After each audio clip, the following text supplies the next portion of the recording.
There's no crying in baseball!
Don't wear a nose chain. You hate it. Might be better if it's not hanging down your mouth. I thought when those that they go are normally like shorter than that, and they just kind of go above the mouth where they. Well, they probably would. It probably would have if I would have stuck it in my top one, but I couldn't get it in my top. Cause that You one. could probably remove like probably an inch of chain from that and still be okay. Just get a couple of wire things.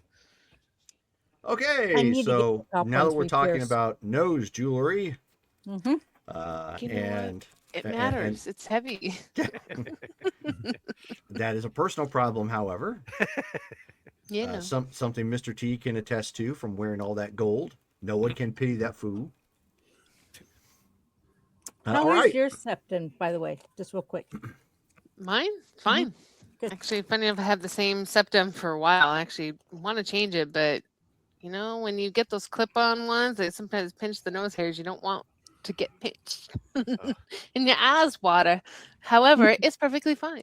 I got it at Game On Expo, weirdly enough, a couple of years ago. Yeah. All right. So once again, now that we're wrapping up nose and septum piercings and nose hairs. I had no idea we'd start off this way, but okay. You never know when you go off mute what we're talking about. Nope. Okay, so we need Shelly for game recap. But before we do that, no, actually we did play on the second, so we already got our. Dang it! You're not supposed to remember that. No birthdays? No January? No, we're backloaded. Remember that, dear. Like we've got you in September, and then we've got almost everybody else in the game in October. Yeah. Oh my gosh, your parents were busy in January, guys. Jeez. Okay, so for January we got 2. I think it was 2. Yeah. Mm-hmm. Yeah, XP. Cassandra and Charlotte headed into the library to find information on Scaba. Cass is only able to find what was written about him in the Bible in another book that cited his name in a book about demons. He tried to cast out a demon, failed, and was laid upon a curse. I don't know why I wrote it this way. Laid upon a curse upon his family and killed every direct family member. Also believed in his time, even though he was a failed priest, became a prolific authoritative on the types of demons in existence. Petra went to visit Sean. She also talked to boyfriend and Bill, but Bill was out. Cade composes a report to his order about Scaba and that they had encountered deep ones here in Savannah. He asked Draco some questions about his healing abilities, but Draco seems aloof in his answers. Once done with his reports, he mails it off to his order. Sly followed Cade outside, asked him something about Nigel and the events surrounding his death.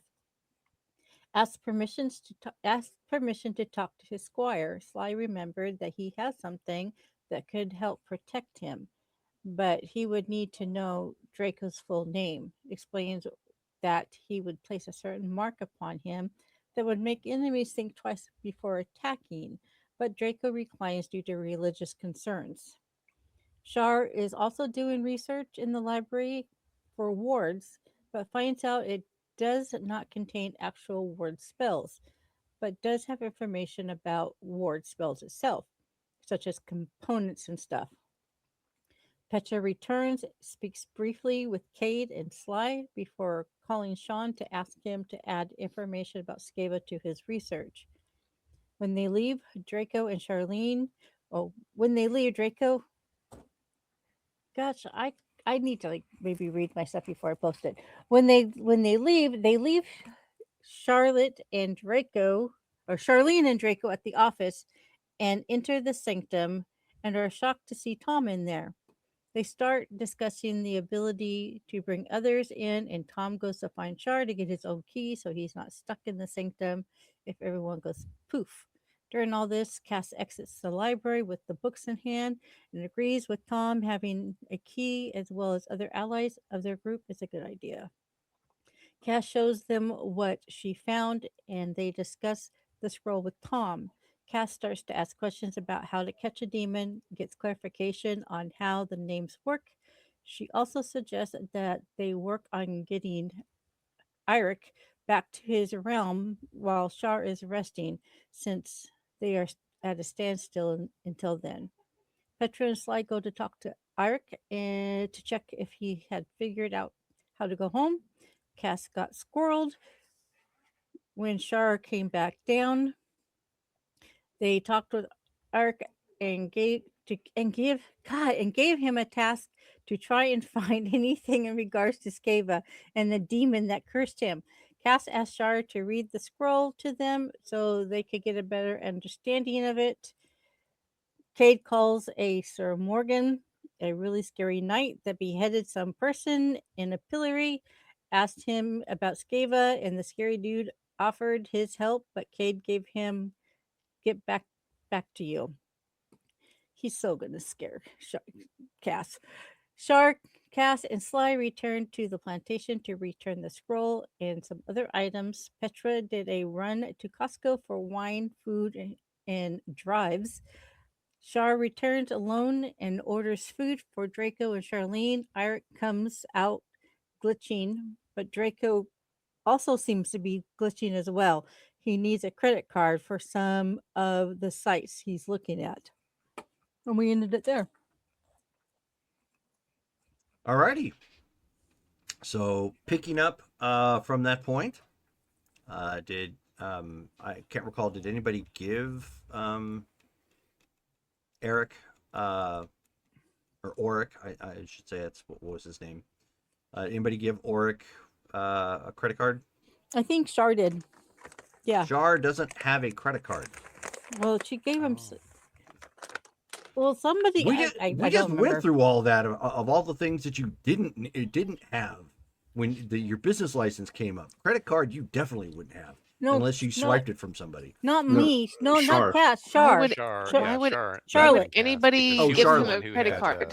Yeah. Because Shar and Cade were the only ones there at the time, and so she gave him and I made a joke later on about it being a bad idea. Such a bad idea. Yeah. So basically, what since we're picking up pretty much where we left off, Cade, if you happen to look over, because Shar at this point probably excusing herself and exiting. Mm-hmm. He's entering websites that need a credit card to pay for certain services. Oh Lord. So if you've ever done like People Find or anything like that. Me personally, George, the player? No. What is that? So basically, it's where you can look up people based on what qualifiers that you have like find somebody or whatnot. It's especially helpful for people trying to do skip tracing for like debt collection, or some people who, you know, like when you hear in movies that the overprotective parents ran a report on the prospective girlfriend or boyfriend or whatever have you, and they start freaking out like, how did you know about that? Well, I checked your credit score. That it's kind of like that. Okay. Pretty disturbing, really. So basically, it's you can get a whole bunch of information that way, but it's up to you to kind of know how to sift through it, because sometimes it'll bleed in with other people. So it's not like completely accurate that way.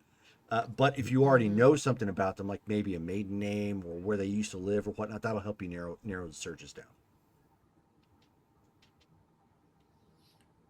I speak from experience.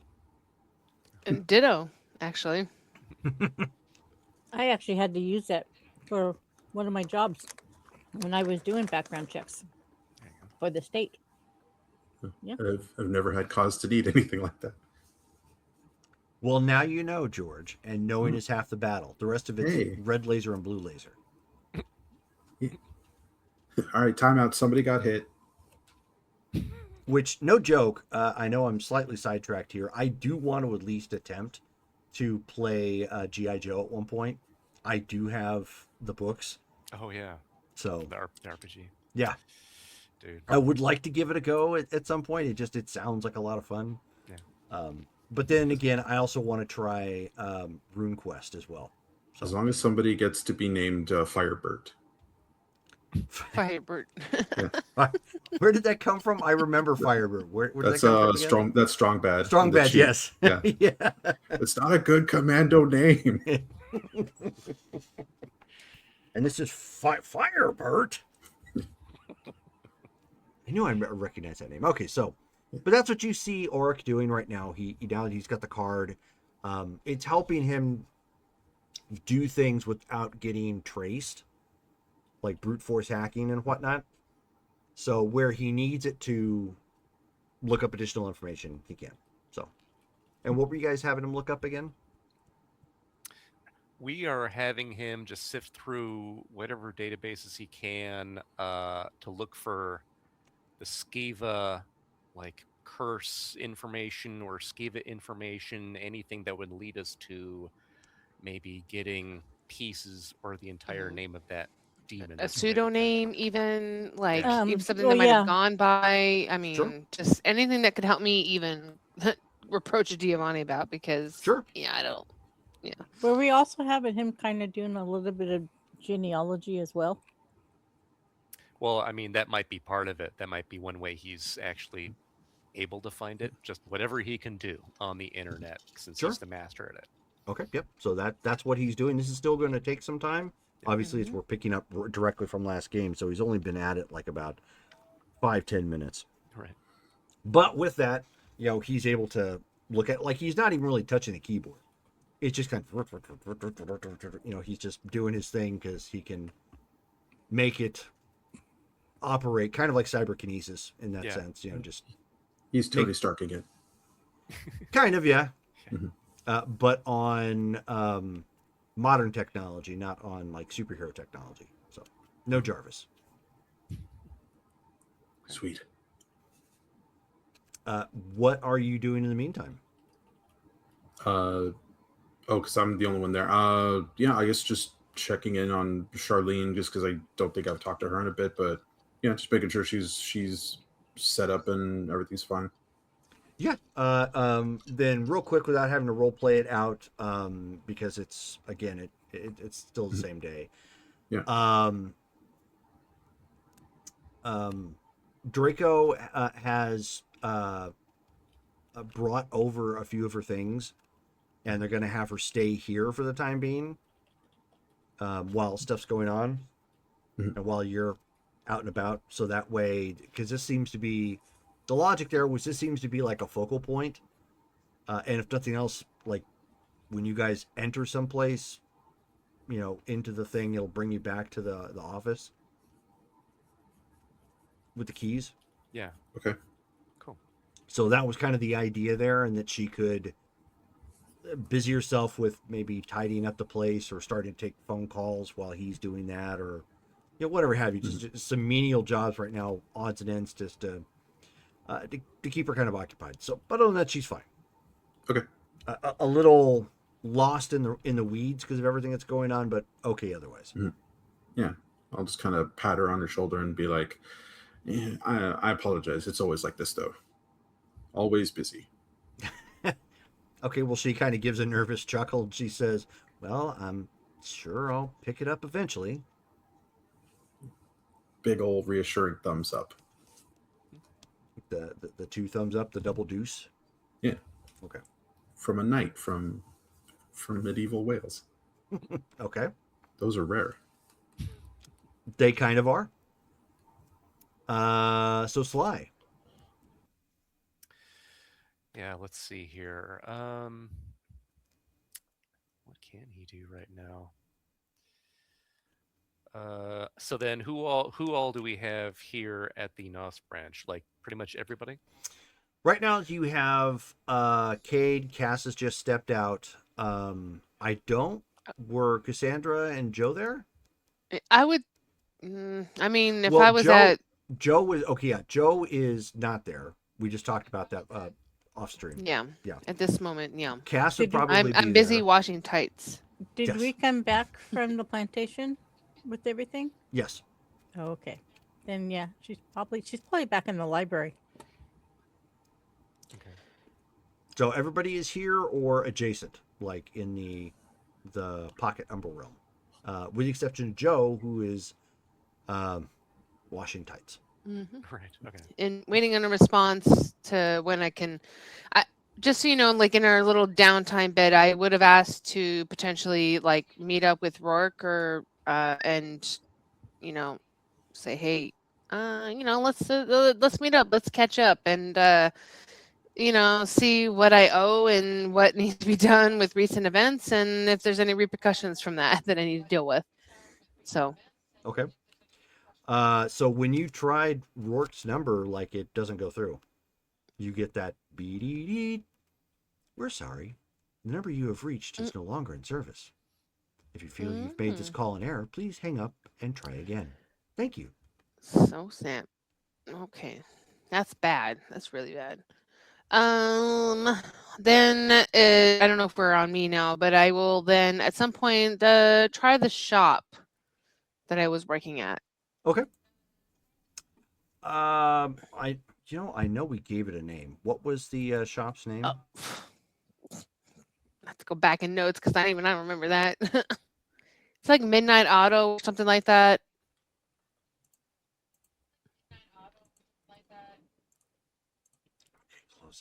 Close that down. Let's see.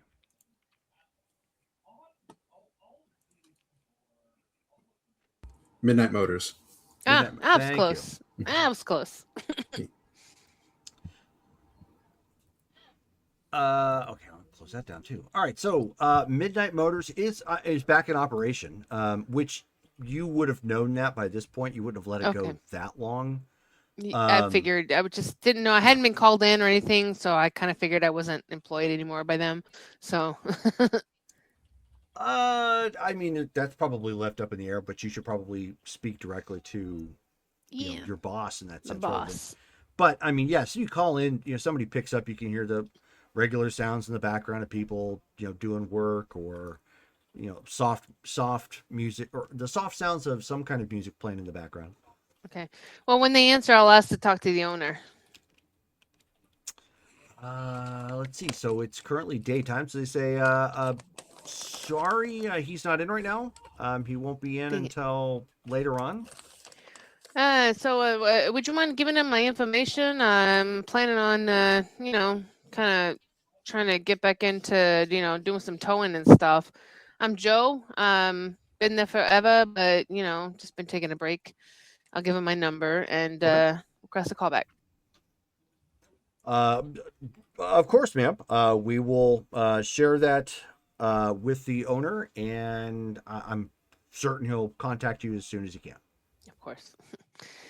Okay. Cool. So then outside of that, I will then do I get called to go to the main office first? I guess after that, I'm not sure. You probably would have seen some text messages back and forth that would have been a little disjointed, kind of about like what they were doing or whatnot, because it's obvious some of them have been talking directly. So you would know that they're not at the plantation and they're probably together. Okay. So then I will then at that point making my way to that office space. Okay. Cause she's making her way back to you, babe. Oh, I was thinking. I was singing that song in my head. Yep. Or better yet, she just kind of walks up and she's like, "Hey, I just met you, and this is crazy. But here's my number, so call me maybe." Yep. So I shall. Another earworm of a song. Yeah, for real. Put her hat on, everything up under her cap and shit, Sure. and I'm sorry, stuff, and just make my way over there.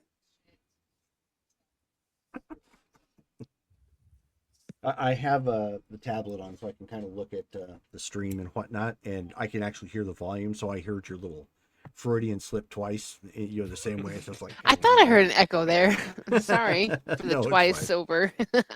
You should totally put an echo every time somebody curses. Make sure they hear it, right? Make it Sloth from the Goonies. Echo. Oh, whoa. Anyways, goodness gracious, I need to focus. All right, so everybody at this point is back, with the exception of Cass, back at the NOS offices, because she's researching in the Umbra realm.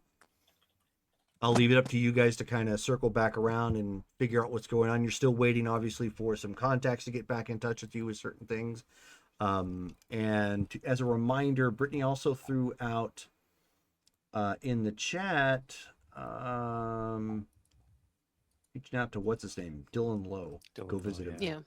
Because you guys missed that connection.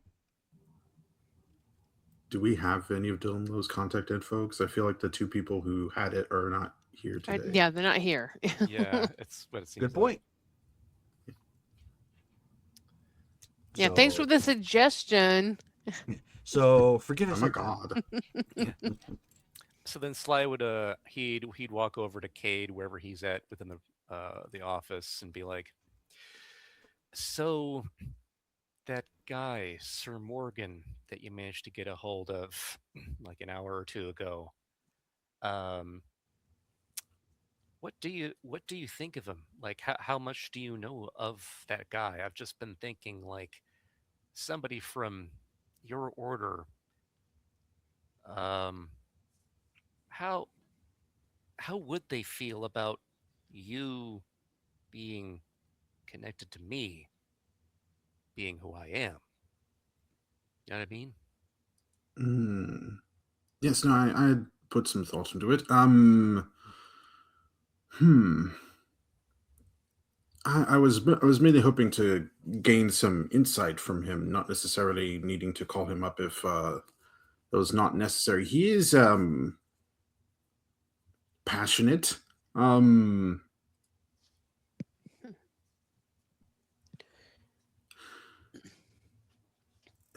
Okay, that could mean a lot of things.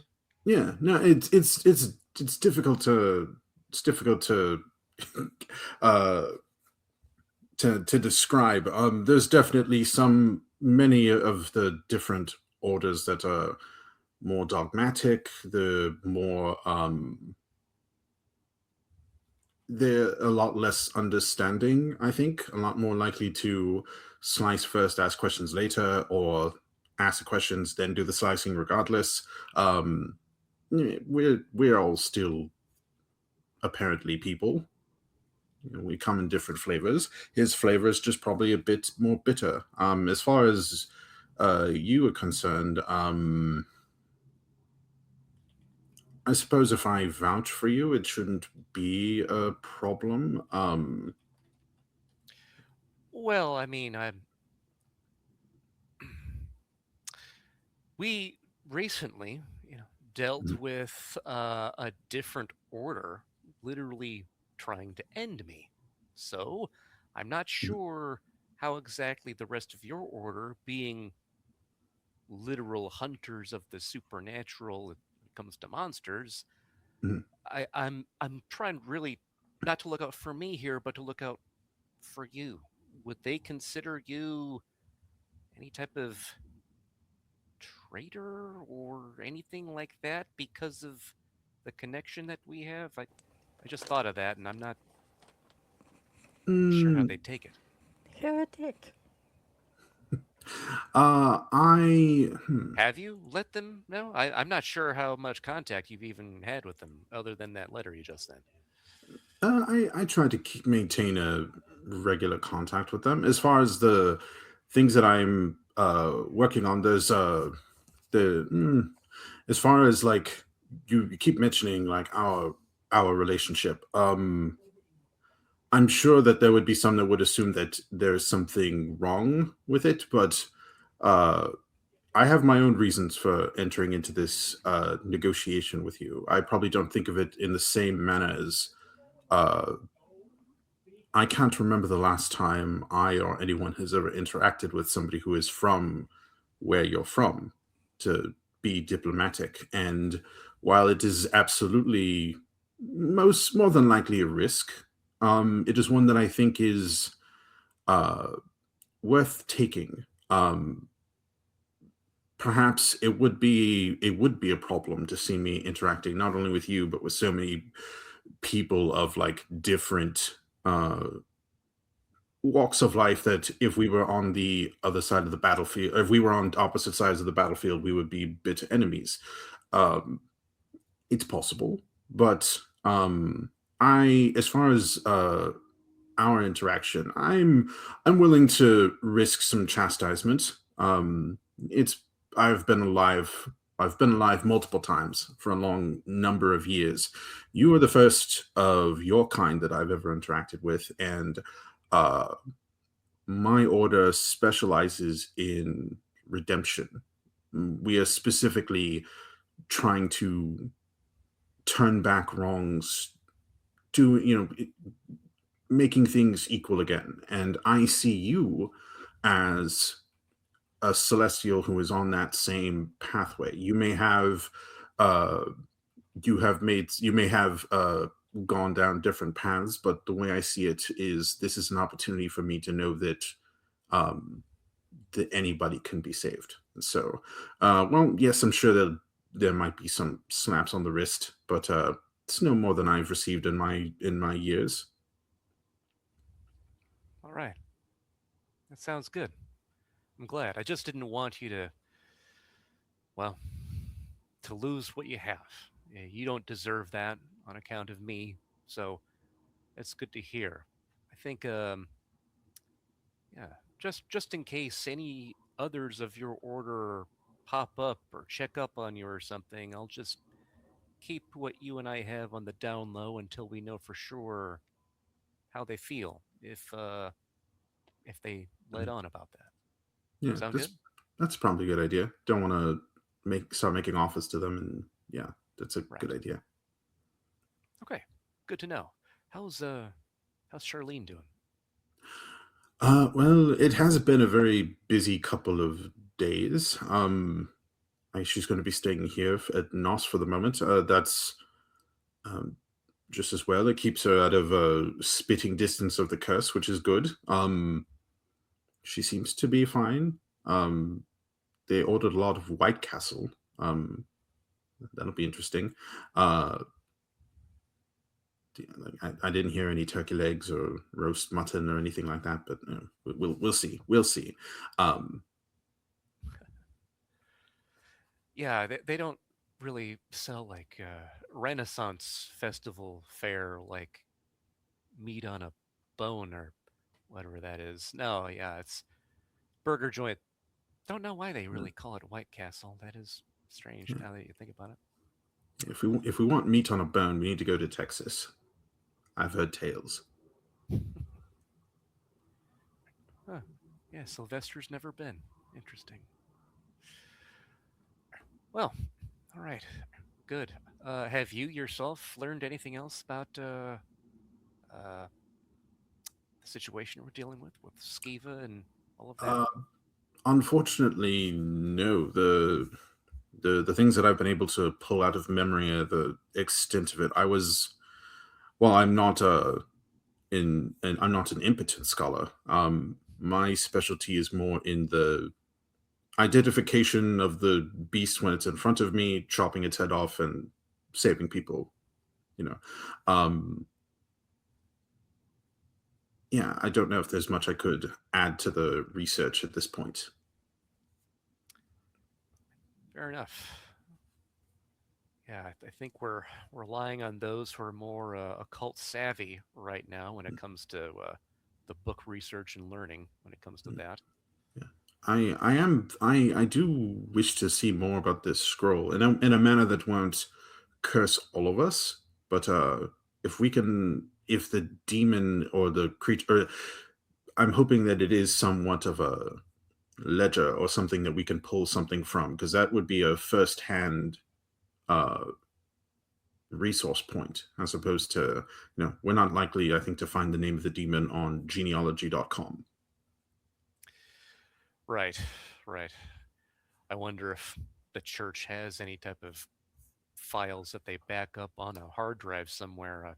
We're having Oric look at that type of thing right now to see if he can just scan the internet, find anything related to it, at least give us some sort of clue. That just reminded me. We were also going to have him see if he couldn't bypass the security at the Vatican and look through their files about Scaba. That's fair. Yeah. Well, hopefully he doesn't use Shah's credit card to do that. Yeah. Not sure you'd be able to. Anyway, yeah, right. No, fair point. So, did Joe arrive here yet, or is she? Yes. Okay. I'll be right back. Go ahead and keep role-playing. Cool. So then he turns to Joe. Hey, so did you manage to come up with anything on your end so far? No.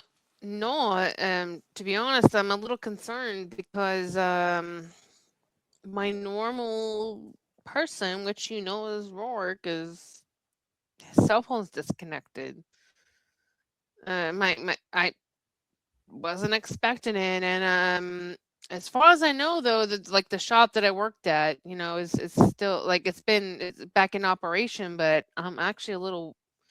I mean, I am, and I'm not concerned, but I don't know. The last time I reached out to him was when we had them take care of that whole situation with that house. What's his face? I forget at the moment. With the poltergeist. There. Yes, right. That's one. But okay. Beyond that, I haven't heard nothing. I'm a little concerned, but doesn't mean that it just means that they just made a change of number for security purposes. So I'm reaching out, and I have feelers out at the moment. I'm also checking in to see if there's been any recent activity on the sort of the main court situation for the vampiric community. I haven't had any responses yet. I haven't been called to anything, but unfortunately, it's kind of I have some dry leads right now. All right. Okay, that's fair. I know this is a difficult thing to find. We don't make our names that easy to locate. Well, honestly, I'm not gonna lie. It's unusual for somebody, with my connections to people to not be able to reach somebody in this instance. So I'm not gonna say I'm not a little concerned. The fact that my main contact, his number is no longer around. I just I need to look into that a little bit further. Not sure what's happening there. This is Rourke. Your contact. Yeah, he's my boss for all intents and purposes. I work for him, and worked with the garage. The garage is up and running, but I'm not sure anymore what's happening. Is Rourke a kindred? Is he? Yes. Okay. What time of the day is it? Is it perhaps he's asleep? Oh, I already know that he's not there now. I mean, like, I get that. I called and it's like, oh shit, I forgot. I'm not up at this time anymore in my time. Sorry. But yeah, I left a message asking for a callback, but I asked for the owner. That could mean a couple of things. I could be talking to somebody else entirely. I don't honestly know at this point. So there's a few things that up in the air that I'm not sure about. Is Rourke a Camarilla? Are they not? No, the Giovanni. Oh, okay. How do they feel about technology? They're not. I mean, they're fine as far as I know. I mean, didn't ask them that personal question lately. Wasn't coming up on the radar. Okay. Yeah. But is there something I should be asking them? Well, it's more of a. I know that there are some clans that are less they want to keep off the technology because they think it's. They want to keep off of it. At the same time, they want to be on it at all times. Like, and let's be real here. Anybody that wants to be off grid in this type of community still wants to be aware of everything that's happening elsewhere. Like, that's just a front. Let's just say that that's not actually what's happening. I mean, I don't spend a lot of time in those circles, but I do also know that they were also invaded, and they could also be that there's a lot of scared people, and in times of panic. Sorry, I'm opening up a Weather's Original. Oh. No, I wasn't. Somebody else was, but roll. Yeah. These are amazing. Must be Shelley. Sorry. Yeah. But it's possible that they may still be in panic mode after their base is being attacked and such. But give it time. Doesn't Petra also has connections there? I don't know. Does she? I mean, I don't keep up with her connections in that way, but I could have sworn it was the three of you coming to collect me the first day I arrived in Savannah. So I assume that all three of you were, with Shaw included, were connected with the court in some way. I am connected. That's true, but I'm not associated with their connections to it. Yeah. Well, so I mean, there's different avenues. Perhaps Petra can help with that. You also might be having some outdated information at this point, frankly. But no. Like I was just wondering what's happening because my garage is like back up and running, but I haven't been asked to like come back, and now that it is, like, my main contact isn't like responding. So I mean, I have some red flags here that I don't know. Okay. I might have to reach out to some others within the court to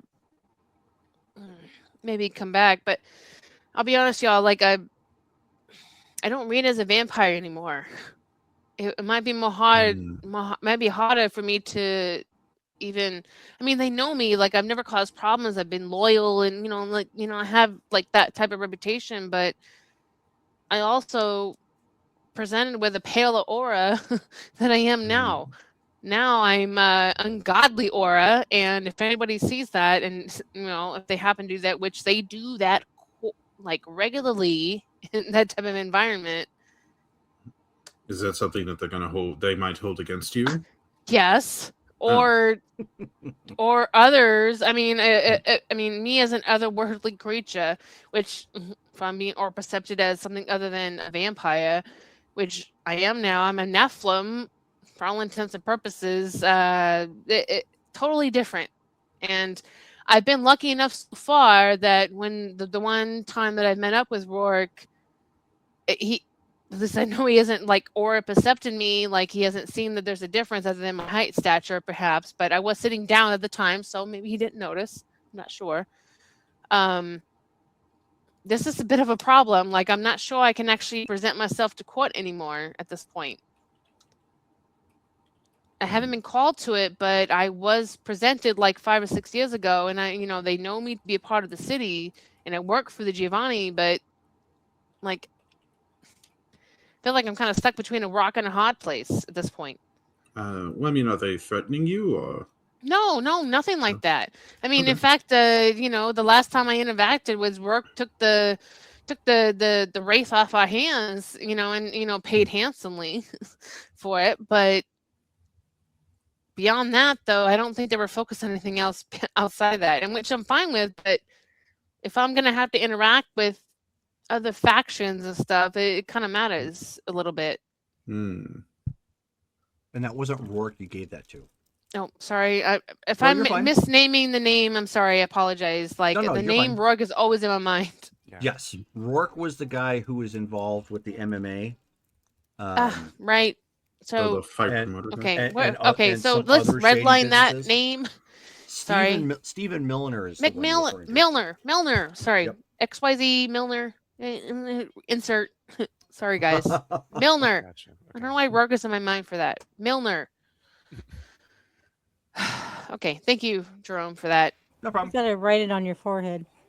I do. Like, I keep forgetting. Rourke is way more substantial than Milner for some reason in my mind. I don't know. So Milner, I met with Milner a million times, whatever. So Milner's one who I've been in contact with, and yeah.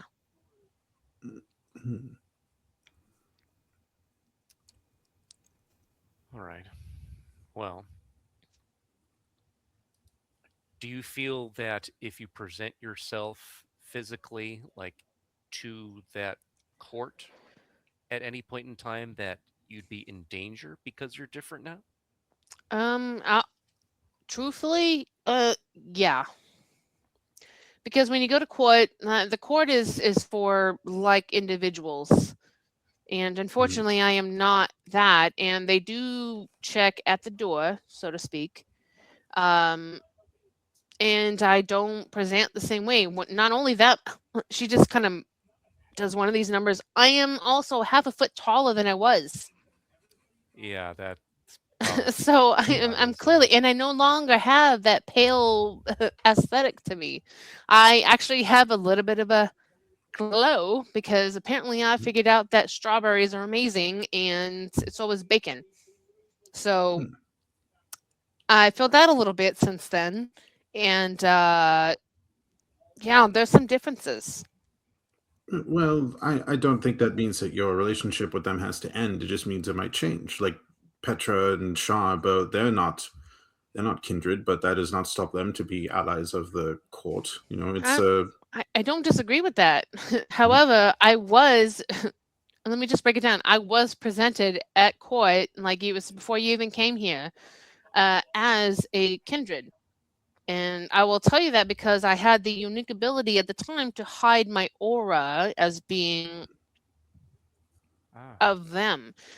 And the reason I did that was because I was a well-removed individual from the lineage of vampire. Like abomination is to what many would consider me as at that time. I was disguising myself in plain sight as being one of them, and now I'm not able to do that anymore. I'm no longer that same type of individual where I can hide the aura that I present. I lost that when that whole shit show went down, and I got captured and basically baptized in the end of the world. And now I don't present that anymore. So for me to go into court as something else entirely is exciting, but scary, and also very dangerous. Is that something you want to do then? Is that something you're interested in then? No, not till I can talk to maybe Milner first. I gotta take maybe some baby steps because I've been loyal to them and everything that they've asked me to do, and I feel like I built that platform and that loyalty with them, that maybe they'll back me up and support me despite my species change, if you will. All right. And I will still continue to do that, but I can no longer be really necessarily at court until that kind of comes more to light. I don't know how to present that, to be honest. It's a new thing for me too. Okay. Does Milner know that you've changed, or does He might have absolutely no one seen. I mean, he's seen me since it happened. I mean, clearly you can notice somebody that's grown like 6 inches. At least I would expect so. But I don't know. I genuinely don't know. I haven't asked him. He hasn't said anything. And the last time I saw him was to give him that wraith, and that was it. Okay. All right. Well, obviously, don't overstep. Don't put yourself in harm's way or anything. I agree with your idea that you got to get some information first before you know whether showing yourself is a good idea or a death sentence. Fair. I mean, it could also be a positive. I mean, it could go any way. I feel like it should be a positive. I mean, in my opinion, I don't want to tell him what I am, but at the same time, I mean, I don't know. I don't know. Right. I don't know what I should present myself as. Okay. I think until you have a better idea of what what the status of the kindred court is in the city, and also how they will feel regarding your new I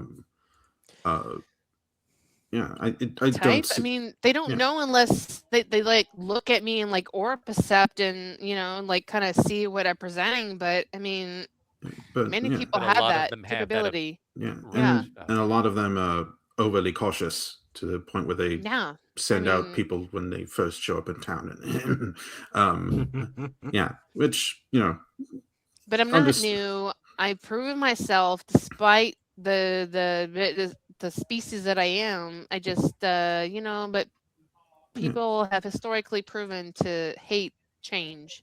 Sure. So I have to present with caution, but I do trust Milner, to an extent. I've worked with them for years, and I hope that maybe they'll understand, even though that I am a different type of person, I'm still the same person. You know what I mean? So we'll see. We'll see. It will depend, of course, but take care not to rush it. No. I mean, but we also need some stuff happening here too that might help us my contact with them. But I am actually back to circle back to the main point. I can't contact him. His number is like no longer valid. So I need to find a way to reach back out to him at some point. So I've reached out to the garage that I work with, and hopefully the new owner will reach back out to me. So we'll see. Okay. All right. Oh, and Rachel, to clarify, the number when you said you were calling a number and you were asking about Rourke, that was tied to Rourke. Rourke, not Milner. Right. Oh shit. Okay. At that point, I thought you were asking about Rourke. I totally but I meant why. The word name was right. Roth. Which is why, I'm sorry. I don't know why Rourke keeps sticking in my mind. Yeah. Shit. No, it's totally fine. So. Okay. So maybe I misspoke on that particular you obviously phone call. have so to recap, just so it's clear, you tried to call Rourke, his number's disconnected. You've left a message at the garage for Stephen Milner, and they're going to let you know if you can get back in touch. So that way it's clarified. And okay. I thought it was honestly in my mind I was like Milner all the way, not Rourke Milner, but I got the names mixed up. Which you had two different different business dealings with him. Rourke was also helping to back the movie. Yes, I know, and I know he also had some shit going on. Sorry, some stuff going on. Yeah, and I know that was all worked out. So yeah, it would be more Milner that I'm trying to reach. And the first time, then if that's the case, Rourke by accident, I will then try to reach out to Milner. Okay. In that initial you just contact. Get a voicemail at that point. Yeah, and I'll leave a voicemail to call me back, at some point, whatever. So okay. So then that's it for me. All right. Well, I'm gonna go see if Cass has found anything, I think she's headed into the sanctum, looking into the occult library. If anyone wants to join me, that's where I'll be. I mean, sounds like I got some time. I'm waiting for Milna to call me back. Okay. So Sly uses his key, opens the door, and heads into the sanctum looking for Cass. Okay. Well, Cass is in there. So Cass. Oh wait. Yeah, no, I'm undone. Cass is actually looking up lore. She's looking up um demon lore. More like she's like following up on the questions that she had asked Tom and Sly earlier. Um, but she's trying to find ways to summon and how to trick them into giving them their name.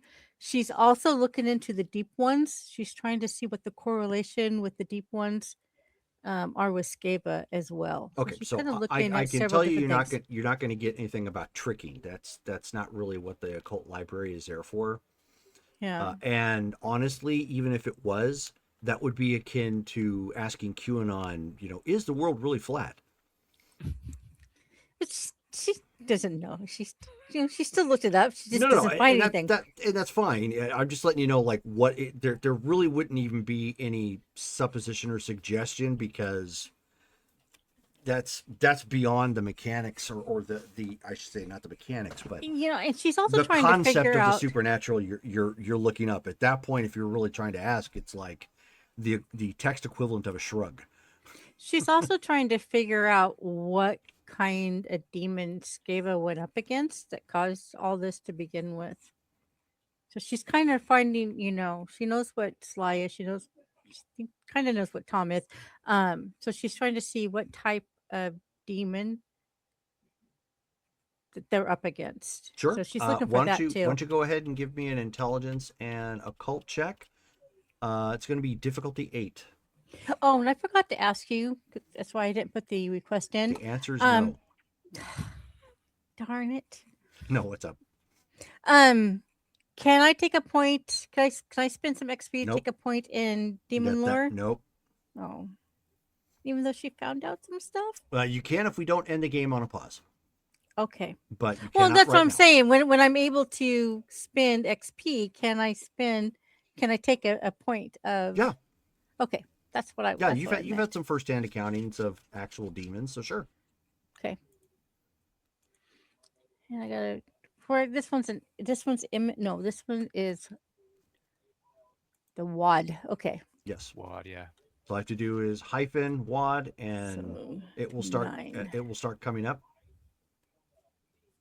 And just like the other dice bot, then once you're ready to put in the difficulty, just click on the little. What is my difficulty? 6? 8. Oh, 8. Okay. 8.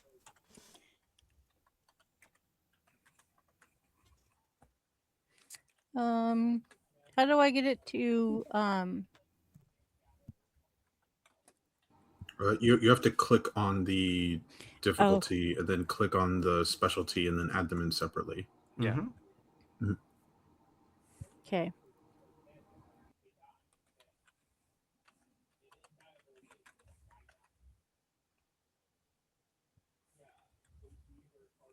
Did it work? No. Gosh darn it. Okay, you know what? I'm not going to worry about just going to just do this. If my 10s explode, they explode. So we'll see. So Yep, so that Well, the difficulty is supposed to be 8. Yeah. So I put 8 in. Why did it go to 6? Because you put in 6. I put 8. So that'd be 1, 2, 3, 4. So 4 successes. Yep. All right. So, what you do find, however, is as you're kind of sifting through some treaties and very rare opinions on documents, or documentation, I should say, of demons, quote unquote, listed in. Hey, thank you for the follow. Listed in. What's the way to put this? So basically, what you're reading, what has been accumulated, is somebody during the spiritual revivals of the late 1800s and into early 1900s, when occultism was on the rise again. Somebody wrote something about revisiting angels and demons found in Zoroastrian and Judeo or Hebrew and Judeo-Christian texts, whether they were officially canonized or otherwise. And the brief snippet of the story that because that's how you're able to find it. You understood, okay, well, because it's a small comment in the Bible.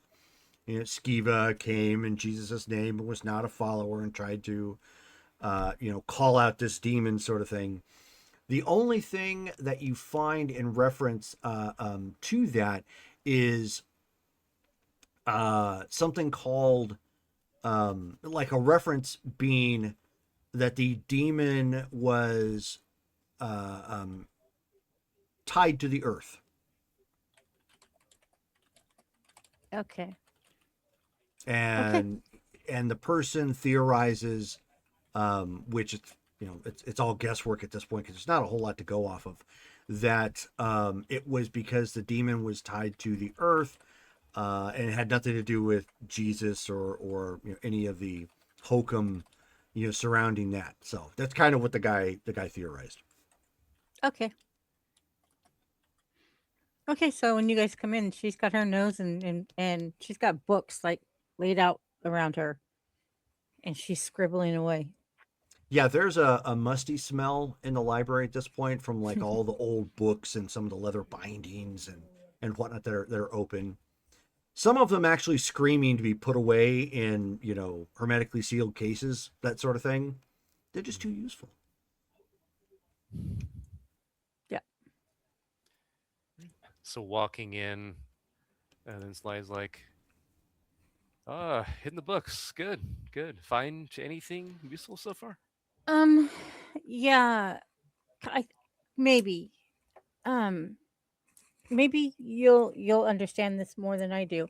So what I thought I would do is I thought I would cross-reference Sceva and demons, trying to find out what type of demon that he tried to cast and was cursed by.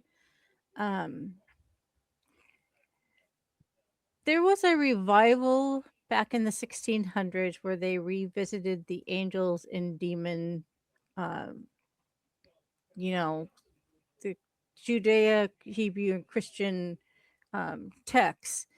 And what I've been able to find is that this demon is tied to the earth.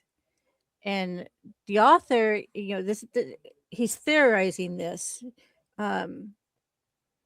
because the demon was tied to the earth. So it's an earthbound demon. So does that help you any, maybe? Well, it's not great. Tied to the earth. Could you tell if that meant they were capable of manipulating the earth or that they were bound to this world, the earth itself? So if I look back at the book I've been reading Mm-hmm. and scanning through it, do I find anything like that? Actually, what he's theorizing in the whole of the article that you read, and FYI, it's the late 1800s to the 1900s, late not the 1800s, okay. 1600s. Sorry, so we'll just Because amend that was a real life thing when the Victorian era came around. People started dipping into occultism quite a bit, and that's where a lot of spiritualism kind of cropped back up. Anyways, so you actually what that's how he's referring to a different type of demon, and it has something to do with being bound to the earth. in something like he's delineating the difference between those that fell and went to hell and those that fell and went to earth.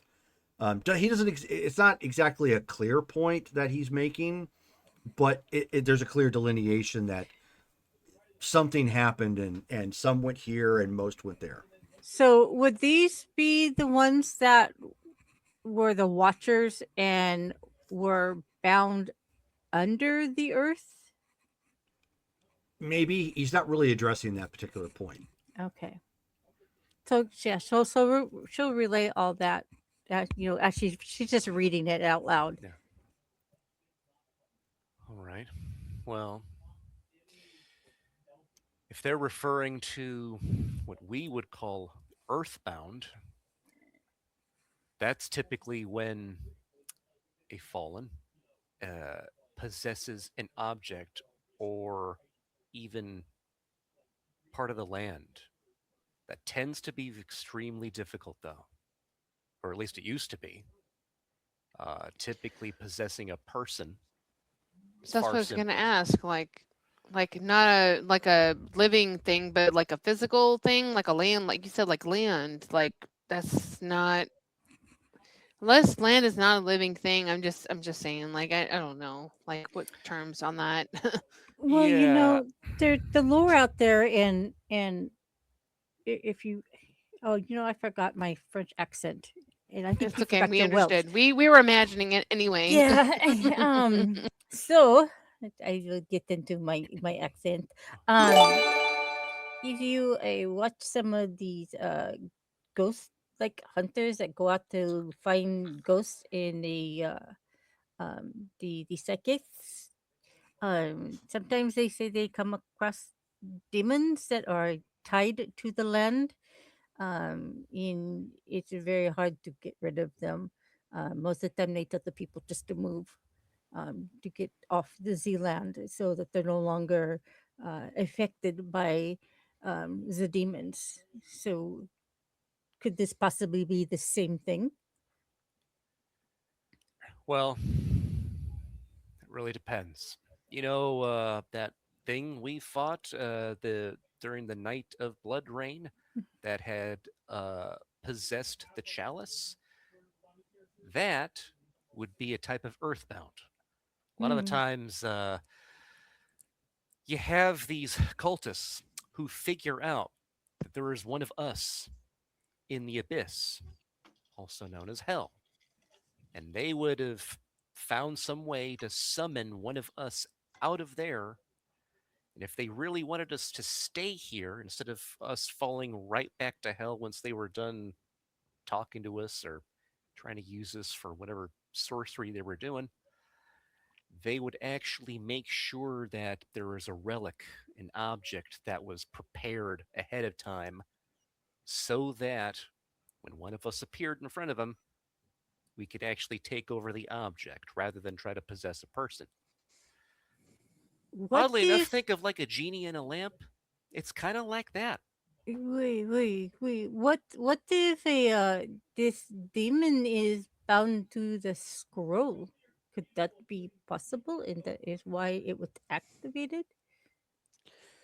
I don't know, because it seemed like that was supposed to be Skiva's whole thing. Like Skiva's spirit was tied to it. So I'm not quite sure. Are there have y'all examined the scroll a little bit further to see maybe there's some symbols maybe on the edges of it?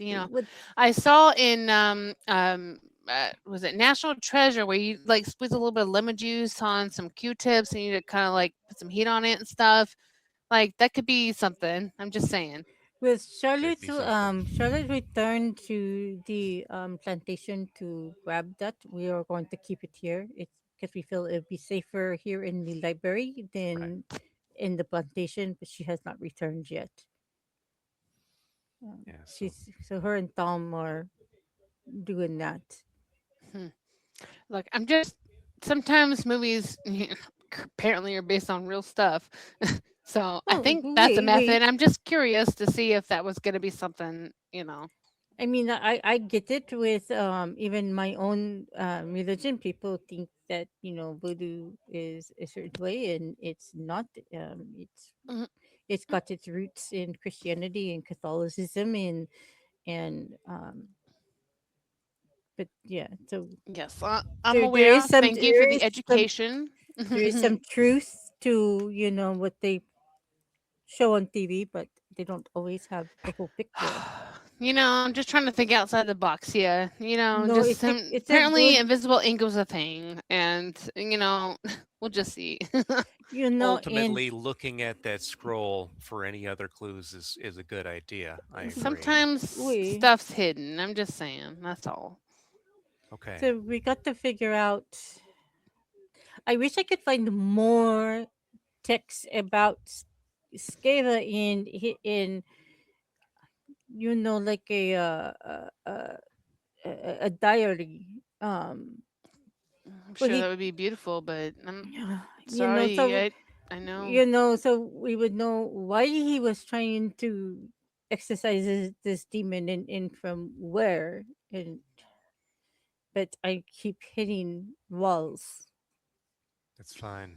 Yeah. I Does know a lot of does this was a shot in the dark, but does Skiva stand for anything? I mean, I'm just curious. Like SCEVA, is there something? I mean, is there some But sort of symbolism with that? it's Hebrew. We can look it up. So she's gonna look it Uh, up. I'm not sure. I mean,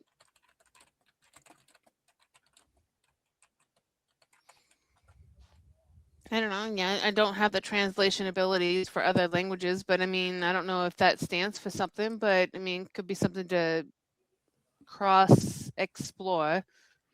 According to this, the meaning is left-handed vessel, implement, or prepared. Is that okay? So that's the general definition, but again, I was asking more. Is like this is like a substitution for something? No, it's a name. He Oh, it's was a an name. I he wasn't was a he was wasn't sure. an actual he was an actual. I forget you were not here when I revealed this information.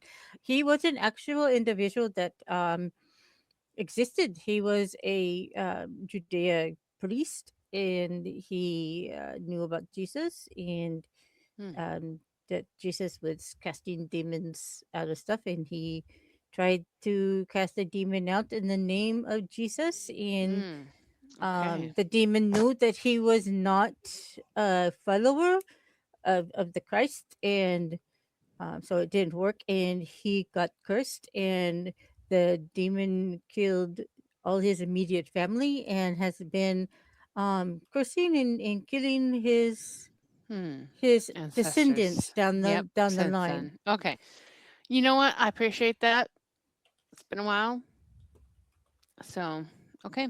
And the descendant that we have now, he um Charlotte and Tom are also going to pick him up and bring him back here, because we feel that it would be safer as well for him to be here. So the curse is looking for some kind of atonement. It sounds like to resolve it. Well, to break the curse, Yeah, but we have to convince on Charlotte. someone to believe in God, essentially.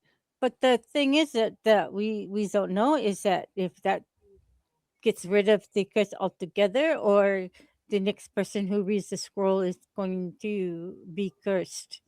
Which is why I wanted in the library locked up, like, the Harry Potter, Well, can I forbidden ask forbidden why would you believe section. it would be transferred to somebody else? Like what gives you that indication? Sorry. Well, Charlotte read the scroll and she was cursed. And she's not allowing us to read it because okay. she's afraid that we might become cursed.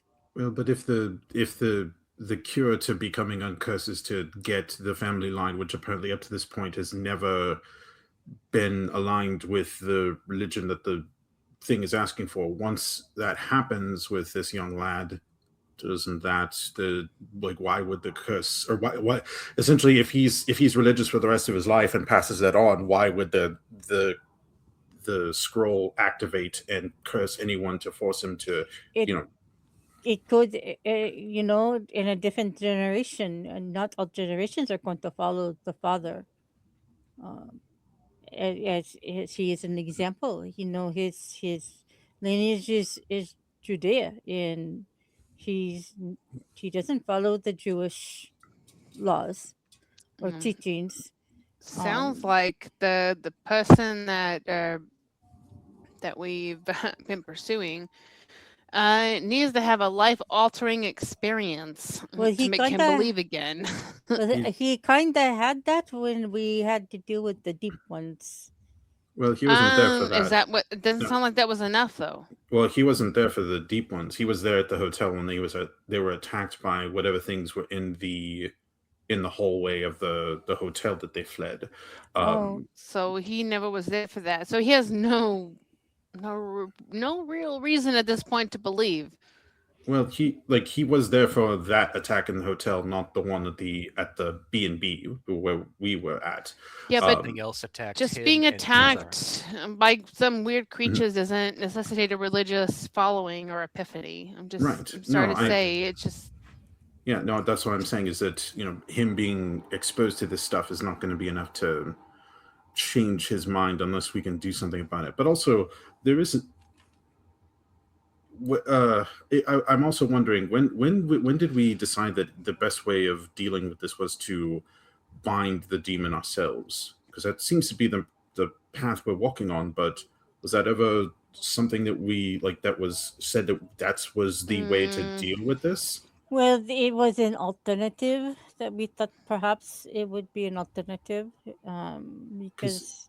Because, I mean, technically, if this demon is still around and running amok, it'd be good to definitely stop that. But if the lad is not there to witness it and he doesn't get his religious epiphany, then Shaw remains cursed to forever destroy her shoes. Well, this last time it almost took her out with the chandelier, so it's getting worse. And I think we were kind of looking at perhaps maybe it being an alternative. That's why we were asking Tom and Sly, how do we go about catching this demon? Well, no, and it's more of the. It's going to be. It seems like the demon is the real source of this curse, why it even exists in the first place. But if it was destroyed, maybe the curse goes away. It feels like it's twofold, though. It's twofold. Well, the thing that I am kind of thinking and I am theorizing is that Sceva did not have the faith to exorcise the demon, and so he was not protected. He had no protection, and so he was cursed. His family was cursed, and so his generations were cursed. I think by getting this person saved, it puts a protection over him, and he can no longer be affected by this demon, and it also frees Charlotte. But if we can't get him to believe, I was thinking, well, as an alternative, plan B was to go after the demon itself and destroy it. That's what I was saying. It's two parts here. You're gonna have to figure out how to, make a non-believer believe, and you have to convince a demon or some part that it's not relevant anymore. There's two parts to this. Just if I'm wrong, please tell me. You have to convince a child of the curse, and then convince a demon at the same time. So you have to consume or kill a demon and convince a child of that lineage that, hey, you know what? Believe in Christianity, and you know what? The whole world will be saved. That's what it's coming down to. Well, if I'm not wrong, please tell me. I think we need to see what is actually written on this scroll and really feel what the learn what the actual specifications of this this curse are, because the demon is not cursing Shah, it's Skeva. Skeva wants his line saved from this by getting them to believe in the Lord. But that's whole believing, like converting a non-believer to a believer, but also appeasing a demon. Like there's two parts to this puzzle. Like how do you do both at the same time? Yeah, but that's why we need to see what the original document is. If we know how he failed and why this, because in terms of making this boy religious, if the demon can no longer go after him because he is fully believing in the Lord, then that does solve the demon problem. But unfortunately, we're trying to solve a math problem and we don't have all the numbers. We should just wait until we get the book and then look at the test and see what we can find. We can continue to grasp straws, but I think we're just going to be planning to do things we may not necessarily have to do. We should.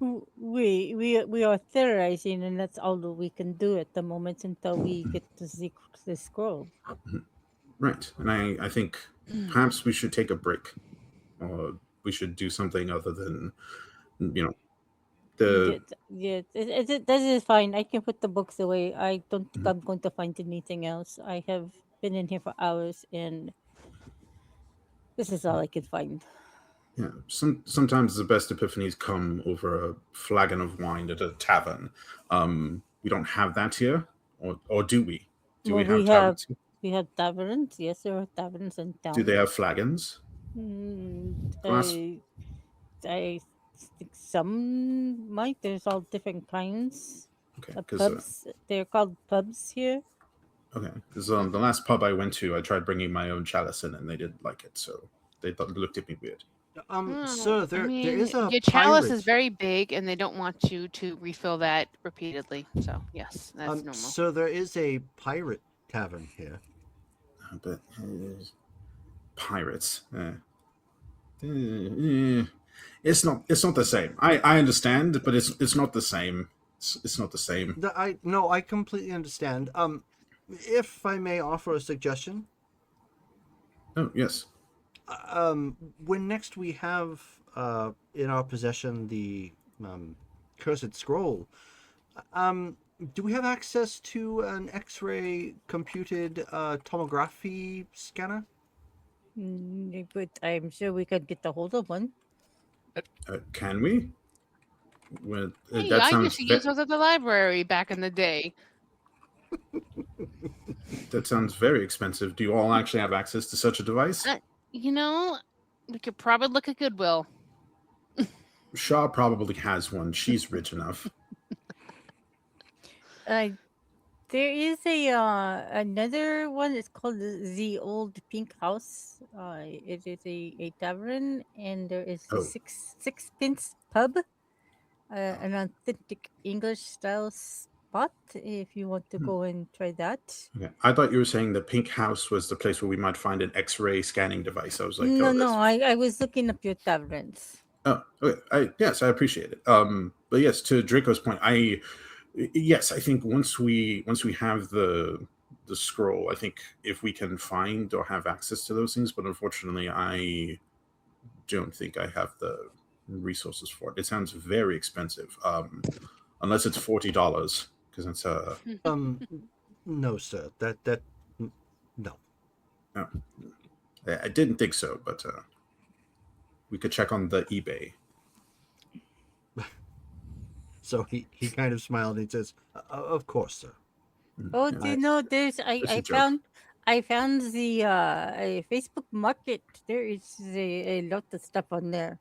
Maybe we can find one there.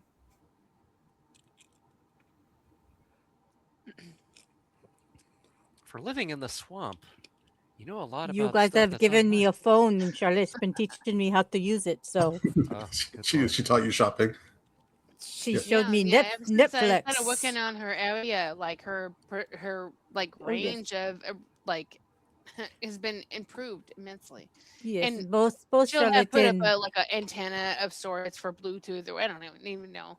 Like no, Joe and Charlotte both have been kind of helping me. the business license is on its way. Uh, the taxes have to be done.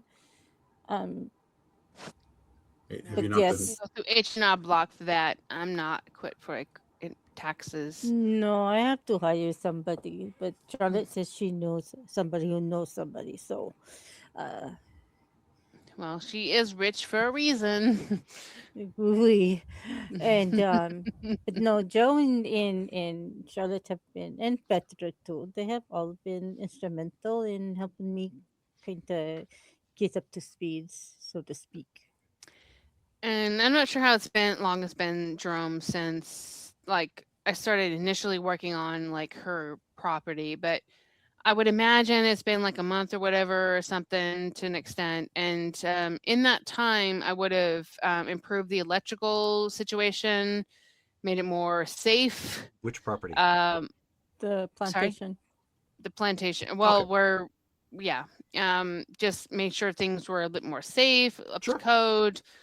Just in general, just improve the overall stability of the electrical and water situation. Sure. It's a lot for one person, but I have time. Yeah. So sure, that's fine. Oh, do you know what? Also, Joe, I found out we have an alchemy lab here in our sanctum. Draco leans over and shows Cade an image on his phone of what one of those types of scanners would go for, like the high end. And it's the type of scanner you would use to read a scroll without opening it. Is that what they use on the mummies? Yeah. Yeah, I'm sure. Those types of scans. Guessing. Basically, it museum quality scanner. Yep. Basically, it looks at it, scans it, finds finds everything that it can, and then it can kind of virtually unravel the scroll itself, and you can see the text that way. They have different. I like the one that, to get off topic there, the one that they were using in King Tut's to see if they could find any hidden, because I think that his mother is buried, her tomb is adjacent to his, and so they've been trying to figure out if there's an opening that's been closed, and they had one of those scanners, but this one went around and around, and it completely scanned from the floor, ceiling, and all four walls, and it gave it's the same kind of layout as the museum one. So it's kind of interesting how they can do all that stuff nowadays. So, but he shows you one like commercial grade, the top notch with the best resolution. It's going for about $2 million. $2 million. Okay, so not $40 then. Nope. Okay. Which, by the way, Sly, you still owe the $40 from the getting the information at the Home Depot, but whatever. Yeah. Might be able to find a compare one on Temu. So unless any of us have connections at a research facility nearby, I don't think we'll be able to get access to this unless I do not know. Perhaps Cass has an old friend at the National Art History Museum or something. No, wrong character. That would be shown. She's got at the Cairo Museum. So wrong character. No, it was an outside shot. I don't know. I don't know all of you supremely well to know all of your connections, and honestly, I would have been surprised, but not by much. I don't think that anyone there would even talk to me. So. So as you are, you guys are. Never mind. You're all in the Umber realm. Yeah. Should we go to the tavern, the Sixpence? It seems like it is the closest to what you are looking for. I suppose. I mean, if we're done doing what we're doing, but I guess it'll also depend on if we know when Sean, if Shaw will arrive with the, we can send her a text. What time of day is it, Jerome? It's about 1 in the afternoon. And speaking of which, Draco wouldn't have actually been in the Umber realm. Doesn't have a key. So he's back at the office. He would have texted you the picture then at that point, a screen cap of it. But then he gives you a text, and he says, in the text it says, "Sir, you have a guest." Yeah. Please don't be the scary dude. He I doubt it's him, but I will, thinking that, oh, what if he came? Because it's only been like an hour or two, but that was my thought. Oh my God, the scary dude's here. He showed up. Behead us all. Yeah, I'll say I apparently have a guest. I'll head back then. I will go and talk to him. I don't think it's who it is, but if it is who I think it, well, you all stay here and I'll message you if it's, if I think it'll be a problem. I don't think it'll be, but good to be cautious. Right. Let us know. Okay. Then I will exit the realm. Okay. Which just has you walking through a door at this point. Okay. Standing at the doorway of the office is a very burly, robust-looking individual. He has a bit of a scraggly beard. Not super long, but it does come off his chin a little bit. He has a hoodie on. His clothing is utility. So he's not dressing to impress. He's dressing because he might need something. So he's got like the hoodie. He's got like BDU like pants on that are kind of beat up, obviously giving him multiple pockets. He's wearing very worn combat boots, and he has a duffel bag over his shoulder. When you see his face is mostly tattooed. But they're not like fancy designs or anything. It looks like they are all.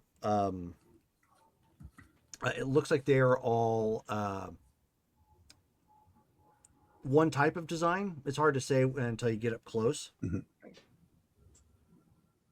Okay. Do I recognize this individual? No. No? Oh, okay. So it's not Sir Morgan.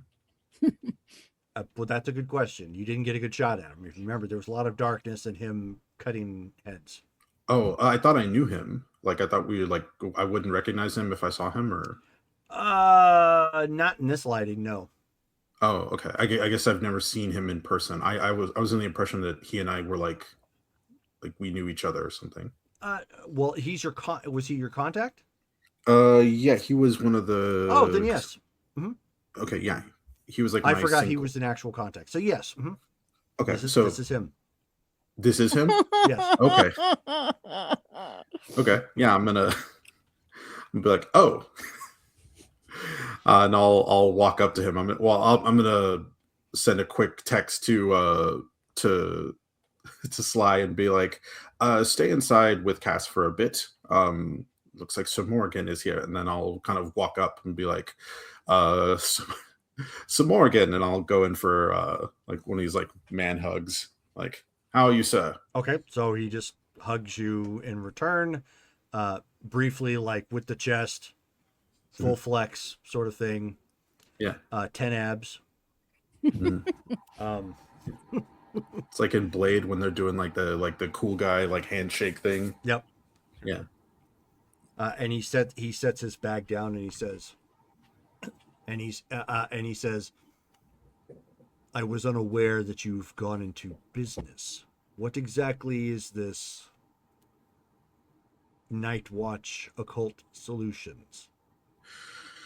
It's not. It's obviously it's a bit of a front. It's the group that I have found myself allied with here in Savannah. We have made ourselves available for people that are having spiritual goings on and this allows us an opportunity to investigate things in a somewhat professional manner that does not draw a lot of attention when a bunch of weirdos come piling out of a van. They see, oh, it's a ghost hunting company or whatever. They're like, oh, okay, that tracks. And so it's a good front, and it has allowed us the ability to save a fair number of people. We've rescued some children that are being stolen into the Umbra realm. We were a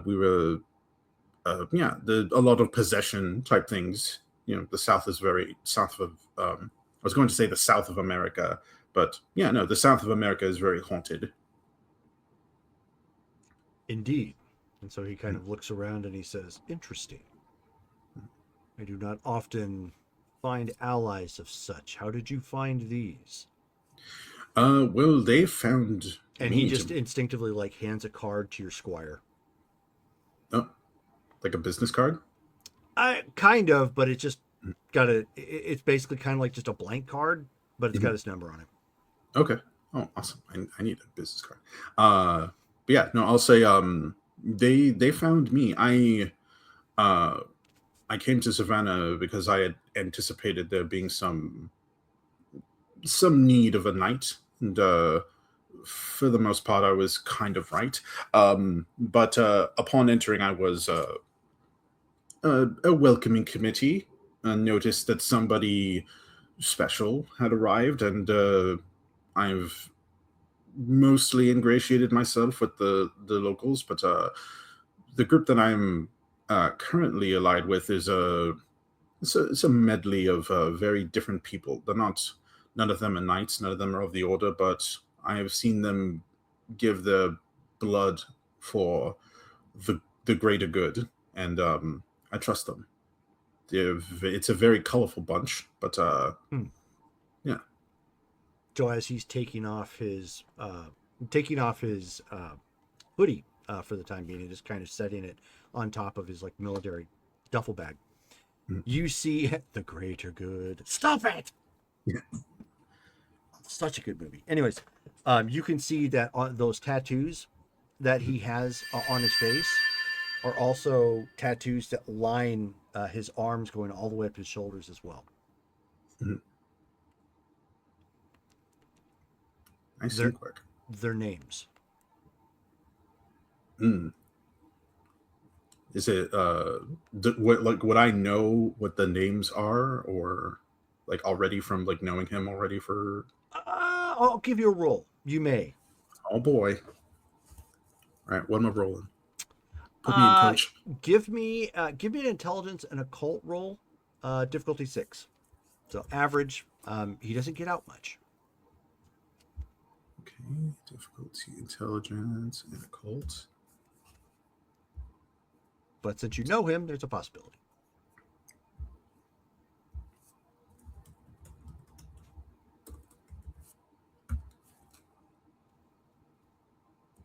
Ooh, 4 successes. Okay. They're the names of his victims. Oh. So there's probably a freshly inked name. What? No, Rachel was muted, but you could tell what she said. I said, oh, snap. Yeah, it was one of those moments. I'm thinking, Kat is changing her name. It's the Keaton from SNL where he goes, uh-oh. But okay. And you would also know that they cover his entire body. Yeah, we're best friends. But yeah, so yeah, there's probably a newly inked piece of flesh on him then. But yeah, but I will I'm going to kind of continue on. But Morgan, I do relish the idea of catching up with you. However, I did say I would give you some. We're actually not quite sure exactly what we're dealing with at the moment. But I hope I haven't caused you to come out of your way. And I don't want to waste your time at all. I was in Alabama. It was hardly a waste. Oh, okay. But yes. let's see. We are. I gave you the gist before what we are working with, but we are trying to discover a friend of ours opened up a scroll that was written by Scava and has been since cursed by him. Scava's demands in order to have the curse released is that we must get his descendant to believe in God. Apparently, we're a little unsure of exactly what else is written on the scroll. We're hoping that it will give us some more clues, but the scroll is en route. We were thinking there might need to be a demonic destruction, but we're also not sure if that is even necessary. But we'll know when we have the full picture, I suppose. Interesting. Well, with your permission, I will make sure that my name is on file with your investigation firm so that yes. I may assist. Oh, that would be excellent. Yeah, in the meantime, while we are waiting, I don't know. I guess we have drinks here, but let's see. The group is a little scattered at the moment.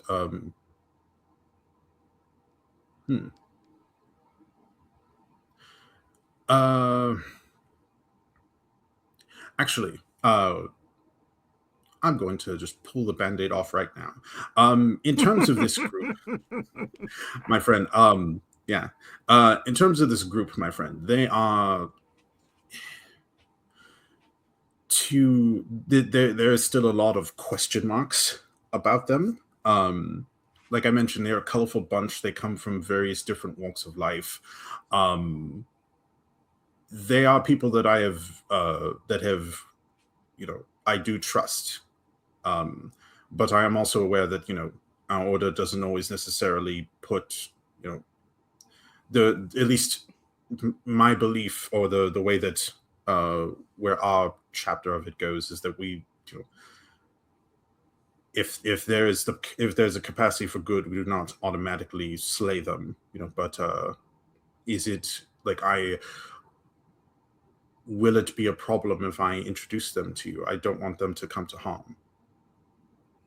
I know that, you have hedged this bush enough. Why do you think I would harm them? Well, if you do not know something that I shouldn't know. Or more appropriately, the order would not approve. Well, Jerome, would I know if the order would approve of me being friends with Sly and... No! Okay. Okay. Yeah. Now, you could make the case, obviously he doesn't ping as infernal, right? So there's that. So you know that there's more nuance there. Actually, you're kind of falling into the same role Petra has. So Petra is a part of the Society of Leopold, but she's a part of a group that sees more to some of the supernaturals than just something to be killed. So you are now in a direct correlation with Petra, just with your order. Oh, okay. Because I don't think I ever... Because you were chastising her before about how your friends would, and now you've got your friend here who's could go murder hobo on your friends, and so in the back of your head, there's a little bit of a light going, I should probably revisit that conversation a couple of months ago. Oh, I get it a little bit better now. Yeah, it was also directly because like the order she was a part of like killed my so when that happens I'll definitely feel a lot more different about that. But so who should die tonight then? Oh, I get to choose. Oh, dang it. No, it'll probably not it. It's gonna be the witch. Still in the sanctum, just not hanging yet. out here. Yeah, the witch is never coming back out. Yeah, no, honestly, it would probably be me anyway for like, how dare you consort with these weirdos? And I'm like, fair. Better luck next life. I'm going to. yeah, like in terms of this group, it's like they this city this city and also the world will not exist without these people here. They are, as much as it is great to go into battle at the side of other knights, these ones rose up when the city and the world needed them. So I they are like they're not bad people, but I understand also that the order can be strict about who we keep company with. Yes, it is. Mm-hmm. So I ask again, why? Why am I keeping company with them? What are you hiding?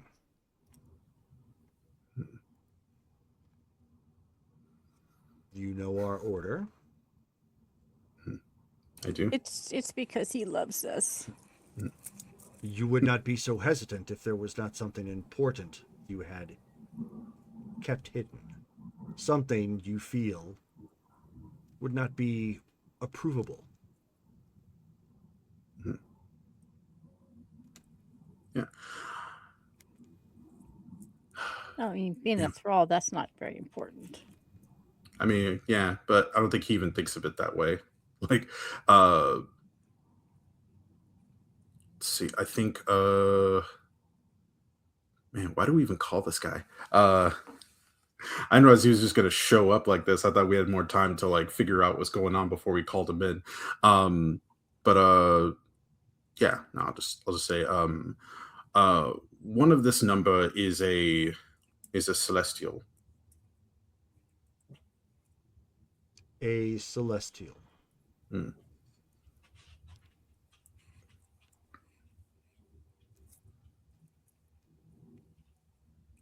Do you care to define the celestial being? I'm trying to even think of...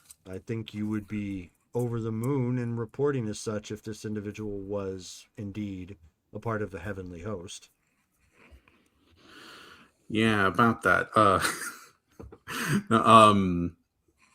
Yeah, no, he is. I have seen this entity do great good, and my side of the order is about redemption, and I want to see this entity be redeemed.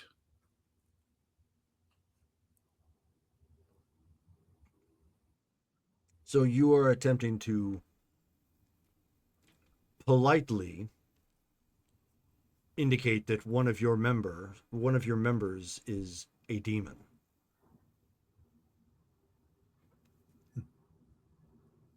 I suppose for now, but in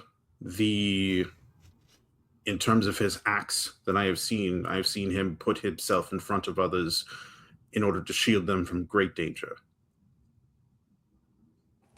We prefer fallen. Yeah, well, You're in another room. Yeah. Plus, mincing words with him is not going to help. But yeah,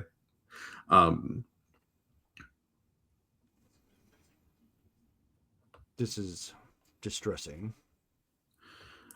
I can understand. This was a bit of a... I know that I have not done enough to undo to make up for where I have failed. And I'm hoping that if I can truly redeem this one, help him to overcome what has happened and to truly take his place amongst his celestial brethren, that even if redemption is possible for him, it is possible for anyone. I understand that this flies in the face of a lot of the order. There is a lot of nuance here, but it is something that I have put a lot of thought into. Did not do it at a whim. Roll your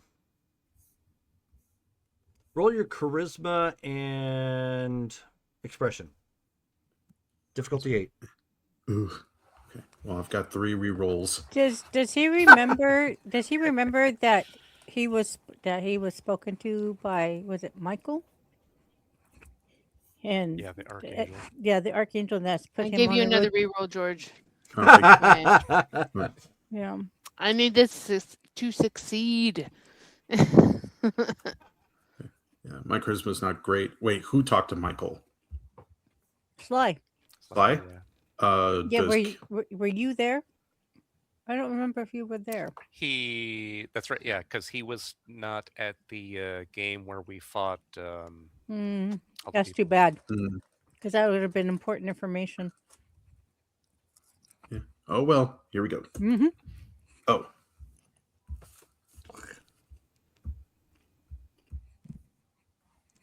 There we go. I gave you a reroll, by the way. Oh, thank you. All right, I'm going to prepare to go through all of these. Yep. Yep, Right. 4, like you said. So Yeah. Oh, actually, I'm going to spend a willpower. There you go. Yeah, I'm queuing up to Yeah. give you another one just in case. Okay. oh my god. Yeah. Yeah, no, it's Just keep trying. Just keep trying. Yeah. Just keep trying. Right. All right, come on. All right, dice roller. I know Jerome just changed you, but don't you like my accent? Nope, not today, Satan. Oh, yeah, no. Okay. Jerome, I'd like to spend a reroll. Well, you didn't do it right. You put a pool of 2, No, I did. Like my charisma's only 2. and you don't have any expression. Nope. Wow. But you have rerolls. That's an Note to appropriate. self. That's an appropriate gift that just came up. I gave you like 1, and then you have apparently deal. I Oh, still the have 3 language you minutes speak before I is can give you failure. one. Wait, what was it? So you did say you spent a willpower, so technically you have 1 success. 1 success. If I do a reroll, do I lose that willpower No. success or no? So No, it'll not at all. Just reroll. Come on, okay. man. Yeah, I'm just gonna keep rolling it until I get something good. Yeah, I have 2 minutes before I can give you another one. No, I gave him 1. He's fine. Okay. All right. That's number 2. Oh my god! What the fuck? You didn't fail, but you didn't succeed either. You shop at a bar of soap. I mean, the most he You could get is said- 3. You Come said on. you had 4 rerolls, bro. Like, come on. Listen. You guys make it sound like this is like a lack of effort on my point. Like I'm not the one who. There we go. Okay, so 2 successes. that's 2. Can I like Yahtzee? Can I set that one? technically. Well, no, I don't have a 4 in any of the dice pools. So Oh, right. Well, you have the +1 though, right? well, yeah. Well, but So I got a technically- 10. So technically, at this Oh. point, you've got a 2. Yeah. Okay. Drew, like Yahtzee, can I put those 2 to the side and then roll? No. Nope. Mm, You're gonna have to no gamble. mulligans. And And you've got what? 2 more rolls. let's see. Yeah, was it? Guess who's buying expression? Yeah. Mhm. Put it in the Yeah. notes. Put it in the notes. Note to George. Expression. By expression, I was buying all sorts of other like good stuff, like my. Basically, Cade is trying to plead his case right now, and he's going. "La, la, la." I'm quoting every action movie where like I'm quoting Independence Day where the president's like, yeah. So you can see Who an American was- who flag was- like billowing behind me. Who was the actor in Bueller who was doing the roll call? Bueller. Oh, that's Oh, Ben Ben Stein. Stein. Ben Yeah. Stein. Yeah, Stein, he's win doing. his He's doing. money. He's doing the Ben Stein right now. Do I want to try it? Like, I feel like 2 might be the best. 2 out of 3, like possible. Well, I Yeah. mean, The 2 best out you of can 4. get with the best you can get right now with your willpower is 3 successes. yeah. And so Which- I've got which that's 2. good. You've got 2 right now. Yeah. Yeah. So It's not great. It's barely passable. yeah, But it's because passable. I think going any further than that, I'm just like I run the risk of just the roll is so. Yeah, botching like a Difficult. double botch. Oh yeah, That would be bad. yeah, it just kills me right there. But yeah, I'll take my 2 and no pressure luck, huh? No whammies. George is not much of a gambler. Because I'm like, all right, like I can see where that takes me, because I don't know, like getting a 3rd success seems kind of out there. Do you play 21? Blackjack? Mm-hmm. No bust. I'm pretty good at that, but that's also like, I can see the odds a bit better.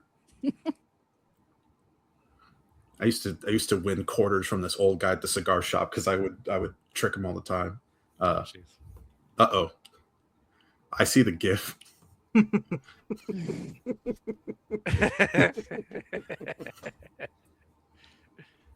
Hey, he's also got a 2. That's funny. We're samesies. I will send you to Jesus. All right, so I think I have like 4 or 5 gifts in there specifically for failures. Awesome. So just for fun. Yeah. Okay, so you go ahead and keep it. And he pauses for a moment as you try to plead your case with some coughs and some ums and not great wording. And he says,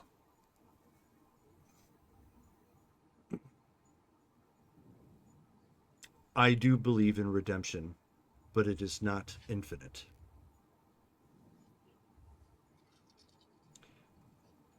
Ergo, I will give you a chance to prove the value of this fallen one.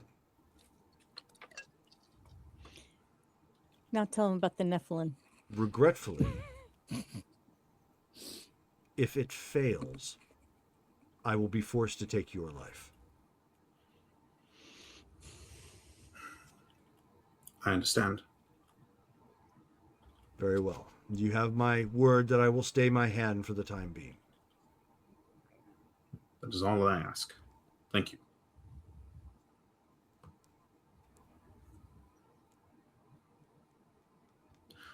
Also, we have a fortune teller and no. Well, you have a witch. I mean, a voodoo witch.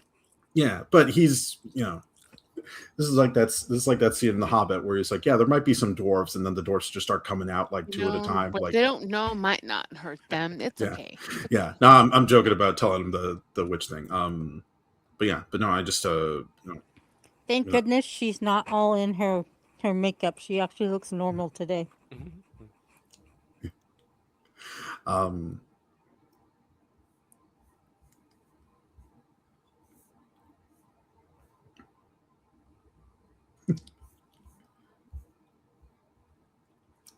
So he just looks around at this point.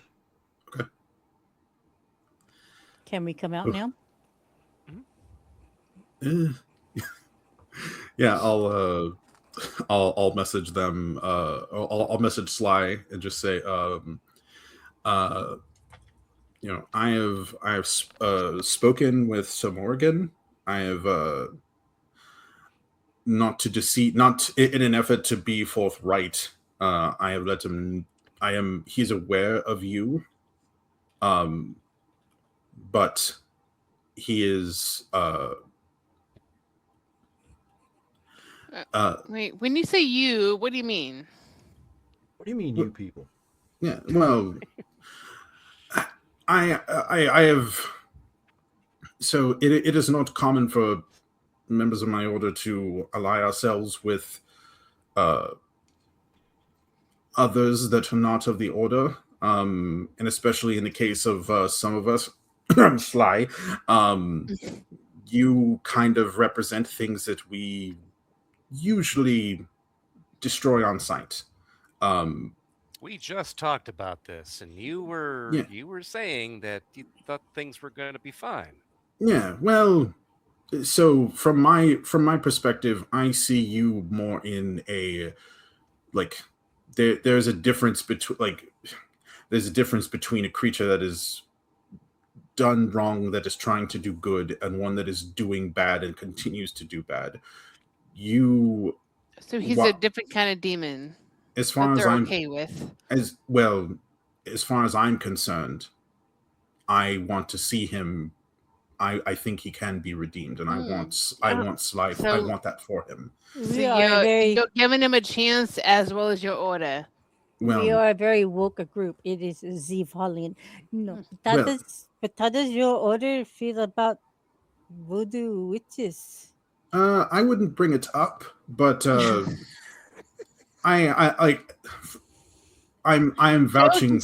Laughs in character like that, Listen, and just listen. I am a knight. My hope is that anyone that does evil can be redeemed, but there needs to be a need for that redemption within that person. Sly has that. You all have, like I was telling my associate, you all have bled for the people of this city. I never considered myself evil to begin with. And I don't think you all are bad just by the nature of what you are. Just like I don't think that there have been evil knights, of course, but the thing is that Sir Morgan comes from a different branch of our order that is much more kill on sight. So what is going to happen to you if he does not like what he sees? I will be killed. No, we can't have that. That is not acceptable. I am taking a risk. I understood that my survival was the cost of this. Did you tell him all of this? Well, I said I was texting, but then everyone started talking, so I assumed, all right, well, I thought went we were all inside. together. Sorry. Yeah. No, it's okay. You. Yeah, I'll have walked at some point. Yeah, I will have walked inside when I just to kind of. It's probably better to say all in person anyway. Okay. Yeah, we don't want Sir Morgan to be hearing the conversation. He's gonna be going. There's more. So out of curiosity, Sly is on the path of redemption. He even heard from one of the archangels. But that would have been. Oh, I wish I knew that. Dang it! Did Sly tell you it's? I don't remember hearing about it, but it'll probably either way. Will he'll stay his hand then if we go out there and show ourselves? He's not gonna start swinging his sword around? Yeah, he has agreed that he will stay his hand, but should you not prove to be redeemable in the way that I have said that you are, the price is my life. So it sounds like you have a lot to prove, Sly, and at the expense of his life or unlife. But you know what? I'm looking at him. I'm like, you're pretty old. It doesn't sound like your life is pretty much on the line at this point. Are you talking about me? Yes, you. I will. I mean, there is of course, at some point, I will eventually die. However, eventually is that dependent upon Sly's plot and deciding whether or not he's on the upward path. Well, I am not too dissimilar from Shah. I can be killed permanently. I could die and then reform, or die and be gone forever. However, I think if I think that this is a worthy cause to die for, if this is possible, and I know that it is, I think if they must strike my head from the order, but it's for the reason of redeeming a fallen angel and returning him back to the heavens, I think that's a worthy cause to lose my life for as a knight. You know what? I respect that. Truthfully, I don't think anybody would be even remotely willing to do that on my behalf. So I look at Sly. I'm like, I hope you take this. Sacrifice seriously, because this is not an easy forgiveness or sacrifice. I do. No pressure. Just know though that because I'm on my own journey as well. Because I'm also exploring. I'm willing to explore this with you because, Sly, I rely on you on a lot of information, and because you've been there before. Even though I'm a Nephilim and you're a demon, we travel the same path in a way. Well, you are also considered an abomination, so we need to keep your identity closed. Yes, true, but I don't know. I'm ready to move beyond that. Yeah, but for the moment, feel free to leave. He is a he's a passionate individual, but I'm not too worried unless you all decide to start murdering people in his midst. Then, yeah, but if I had thought that was no. Yeah, well, if I had thought that was a possibility, I would have pointed at the door and be like, "They're in there, get them, like, let's go." But that's not the situation. Okay. All right. Well, let's head out then. And how about we take him with? We were all gonna take a break from this research because we're still waiting on that scroll anyway. So let's take him with and show him a good time on the town. How about that? Yeah, let's see if he is amenable to such a thing. But sounds like fun. While they do that, though, I am still trying to get a hold of Milner. I'm not sure what time of day it is at this point when we've been conversing through all this, but About 2. 2 in the afternoon. Fuck. All right. Sorry. Fudge. All right. Well, then never mind. I'll go with them. It was a solid hour of me like sweating it with Sir Morgan. How many calories do you think you burned? Yeah, right. It's like the scene in Billy Madison where he's trying to convince them at the end of the quiz, like with his long, eloquent speech, but it just absolutely doesn't work. Mm-hmm. You get no points, and may Glob have mercy on your soul.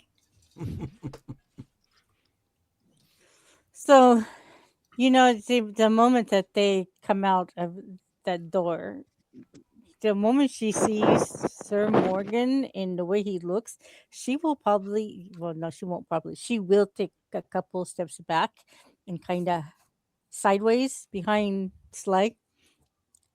Right. Because the man is very scary looking.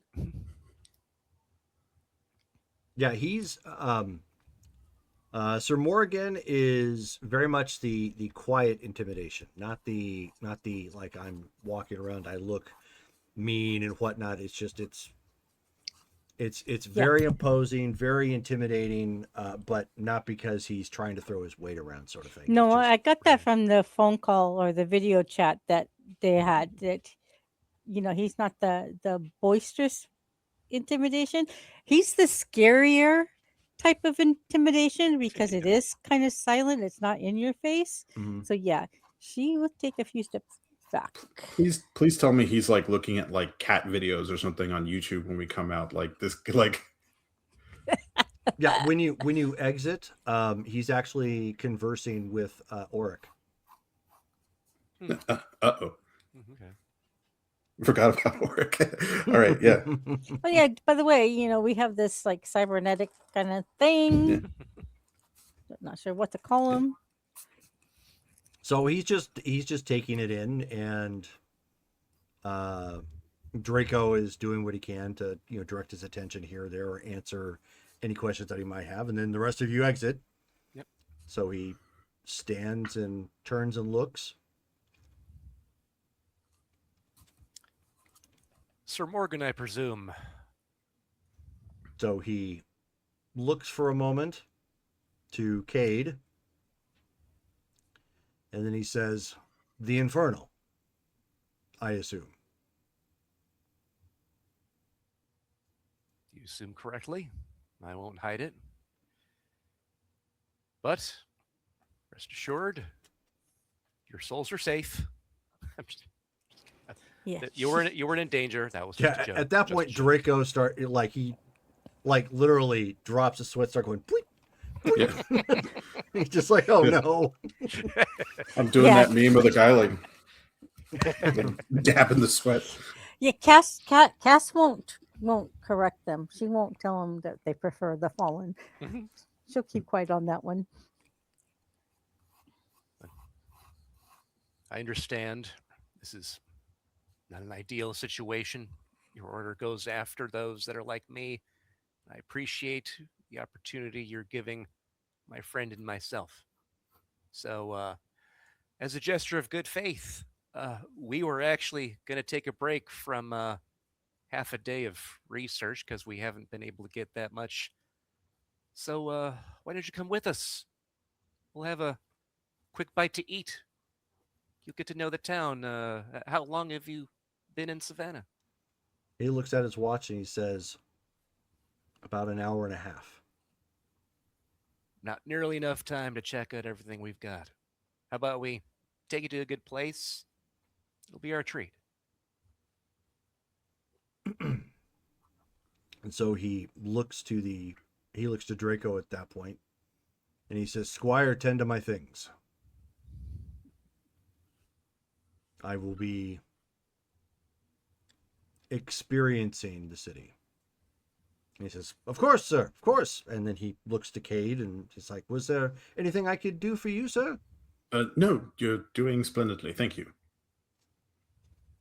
And so he goes to pick up the duffel bag. I don't know, has anybody here, have you guys seen the TV series Fallout yet? The first season. I need to A see the little second bit. one. No, Okay, I've been well, watching the second. If you've seen the first season, that's all you really need at this point. Nope. So, you know, the squires who are carrying around these gigantic looking golf bag, duffel bag things for the men in the army, that's kind of what it looks like when Draco is picking up this bag. And so he just, you know, of course, takes his hoodie and, you know, throws it on. And he says, very well. All right. Let's head out. She's kind of whisper to Spy. What's with all the names on him? Probably best you don't think about that. I hope these are the loved ones that he has. Again, just don't think too hard about that. Yeah. And he says aloud at this point, he says, in addition to having exceptional hearing, we have the unique ability of redeeming souls. And these are the individuals that I have redeemed. No longer guilted with this mortal coil. So you mean like Many of them were beheaded, yes. oh my? She grabs onto Sly's arm a little bit tighter. You're doing great. Right. I see. I hope this is a memorial to them. We? It is a tracking of all the lives that have been taken, yes. Mm. Okay, I will quit asking questions. Right. So, Sir Morgan, are you hankering for something in particular, or would you like us to surprise you with the place we take you to?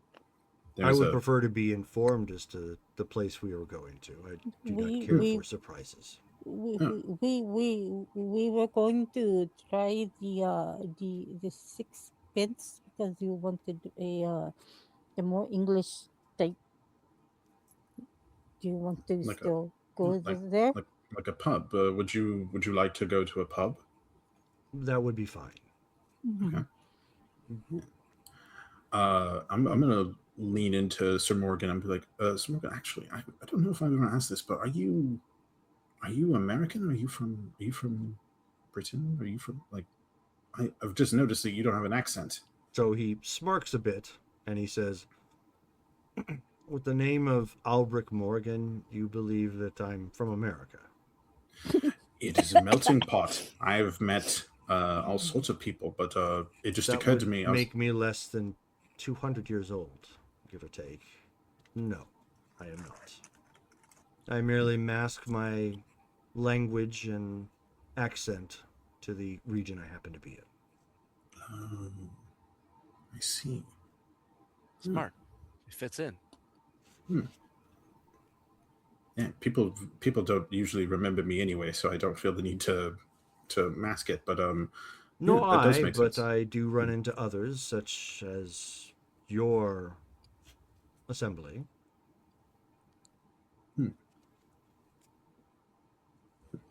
Okay, well, All right, to the To the pub. sixpence. So I feel like we should be getting into the Batmobile. he's Batman. I'm Batman. so all of you make your way to the sixpence.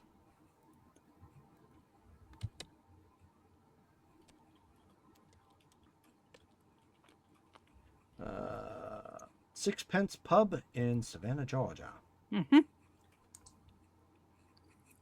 So, scene change. Everybody goes there, and he kind of looks around and he just kind of nods. Neither,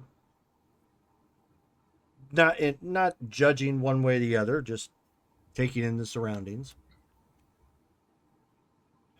And so he leans over to Cade and he says, "Curious. Is this tied to Sixpence None the Richer?" I don't know. This is my first time here. I was we were discussing about like my missing the tavern bar kind of vibe, and Cassandra found this place, and so we were thinking about trying it out when you arrived. I see. Very well, lead on. Okay. Sixpence None the Richer. Is that It's a former Christian band. Oh, Joe starts humming "Kiss Me Underneath the Milky Twilight," and then she goes up to the bar. That was their one of their big hit songs. She just kind of goes up to the bar and be like, "All right, I'll meet you back at the table." right. Yeah. So let's go get a booth or something. Yeah. So what? I've never had the English cuisine. So, what do you suggest? Well, I guess it'll depend on what they have on the menu, but if you like, bangers and mash is a very popular one. Are you vegetarian? I can't remember. No. Okay, that one's called sausages and stuff. There's dang it, what's the George is forgetting what it is. There's a Bangers and mash. Yeah, there's one where it's like it's shepherd's pie. There shepherd's pie, sweet potato. Yeah, shepherd's pie is a good one. The meat pies. Mm-hmm. Yeah, but beer or an ale to wash it all down with. But yeah, I imagine it'll have other pub food that's maybe more common for the area, unless this place is like incredibly European. Which I guess I should look it up on my internet, but their two biggest songs are "Kiss Me" and "There She Goes." Both of them from the late '90s. Mm-hmm.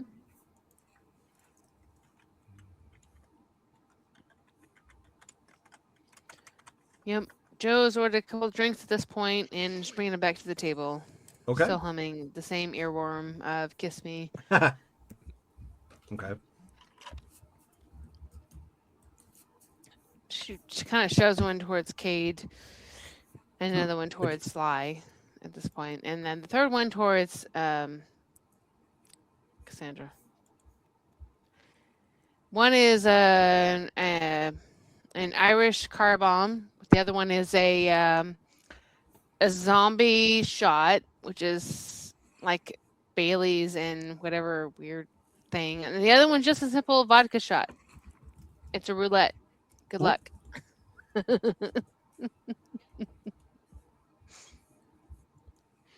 Oh, right. I stuck Drink. their menu in Discord. A zombie shot is basically like a Bailey's and some sort of the weird liquor. I forget what it is entirely, but it just kind of coagulates up top a little bit. Looks like a little weird zombie situation in a shot glass. Yeah, and yeah, that's fun. Oh, all right. Yeah. Who wants to? Yeah, we gotta fit in here, and these look fun on the menu. Bottoms up. She takes her own sort of get a shot, the Irish car bomber situation. Okay. You didn't pass anything to Sir Morgan? No, because he apparently thinks drinking is the devil. So no. He never said that, but okay. No problem.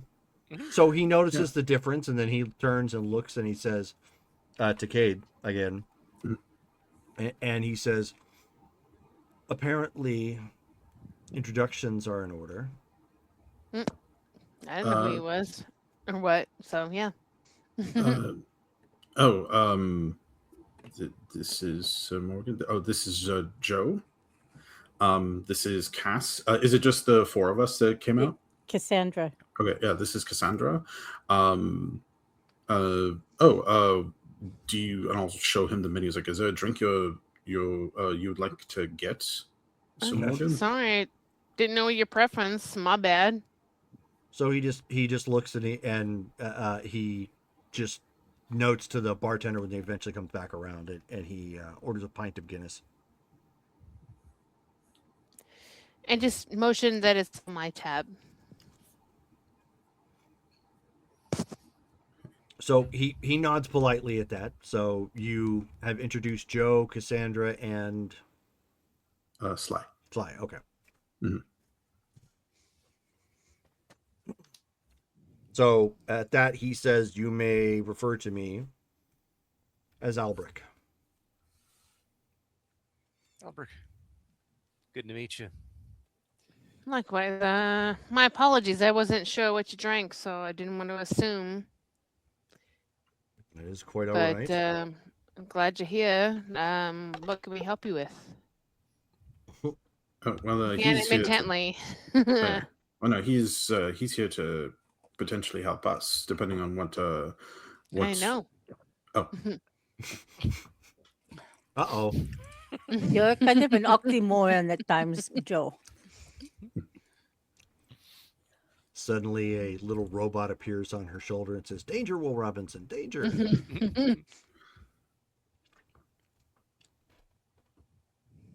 Sly looks like he's skittish with regard to trying to pick up his drink and drink it, like he's holding it and kind of spinning it on the table a little bit, looking at it. So, Albrick, where do you come from originally then?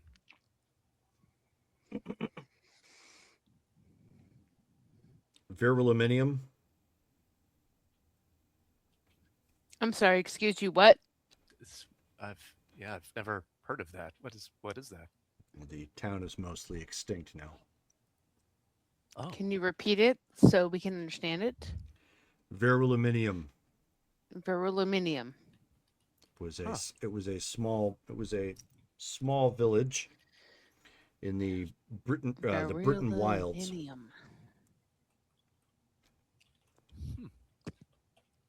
Jerome, can you spell that in chat, please? Sure.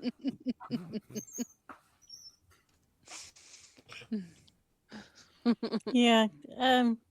Picking up on Sly's unease, it's going to make her a little bit more fidgety than normal as well.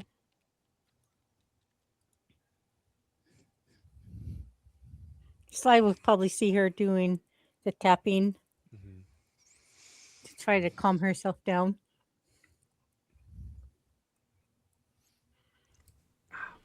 Yeah, I'll kind of go over to, or I'll kind of lean over to Cassandra and be like, so shepherd's pie is quite nice, but curious how the roasts are going to go. Do you are you a fan of sausage? I'm just trying to take some of the edge off by making conversation about the food. Yes, but I was also looking at the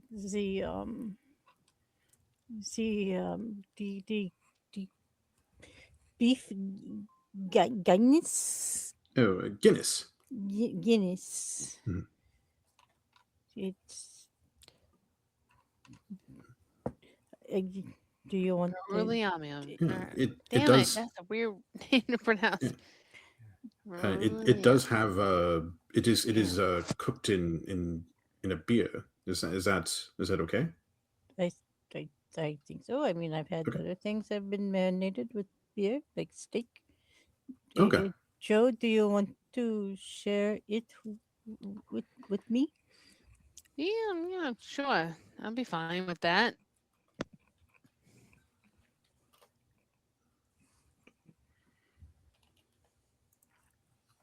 So Albert. Yes. What kind of work do you do on the side? Are you referring to a hobby?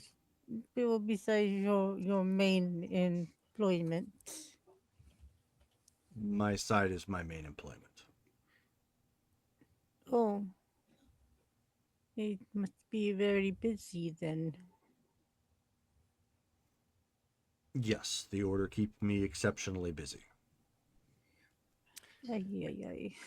Speaking of which, Kate mentioned there's different branches of this order you're part of. What branch are you from? What do you do? So he he looks to Cade as if to say, I see we're talking about the insider business. Sort of thing. And so he says, I am of the order of the burning brand. Even the sound of the order sounds scary. It's meant to. It works. We are witch hunters and destroyers of corruption. Oh, it's interesting. Have you come across many witches? I have. I am from Britain, after all.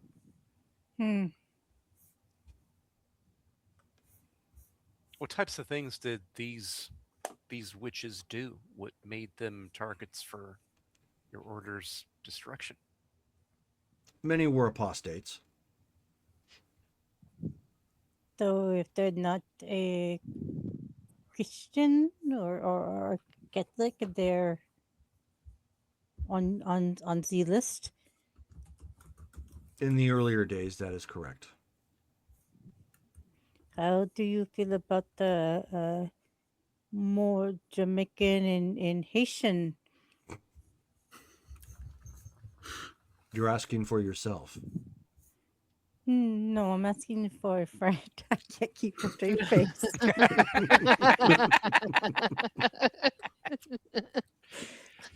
I can't do it without laughing. I am asking for a friend. What do you think I should play next time, guys? Yeah, you can tell he does not buy that at all. A ghoul of hers. Yes. He says, much has changed over time. So what that is good because she is a good person. I see. Well, let us hope that she does not spread corruption then. You know, she For her goodness will be weighed and measured. she sometimes goes to the Catholic Church to give alms. So, like I said, she's a good person. Good acts do not save yourself.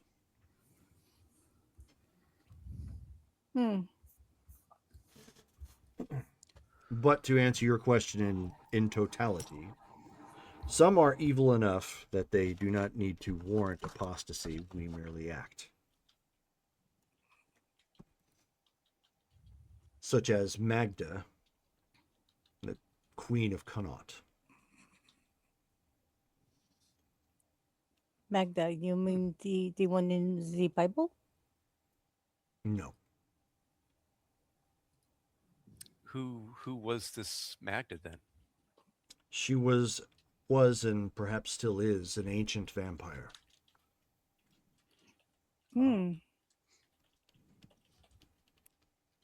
I've met a few of those.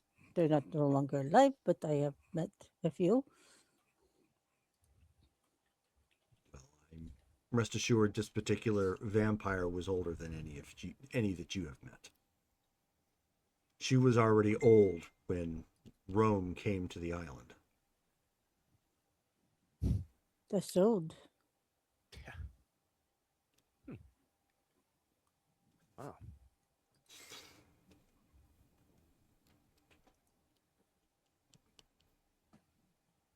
Well, how are you liking it in the States, Ulbrich? I like it fine enough. There is unlimited access to media. Oh yes, I have recently discovered Netflix. Not the type of media I was referring to, but I am aware of the Netflix. Lot of things on there. Is that the media's or you're referring to the music that I heard when we spoke over the phone? Correct. Oh. Yeah. It's very fast. The music of this era. It's fun. He says, to be fair, that was music from the 90s that you heard. Oh, well. It was a band called Deliverance.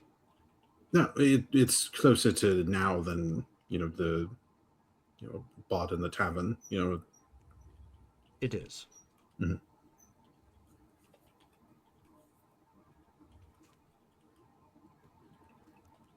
Was there any other mundane questions anyone wishes to ask me?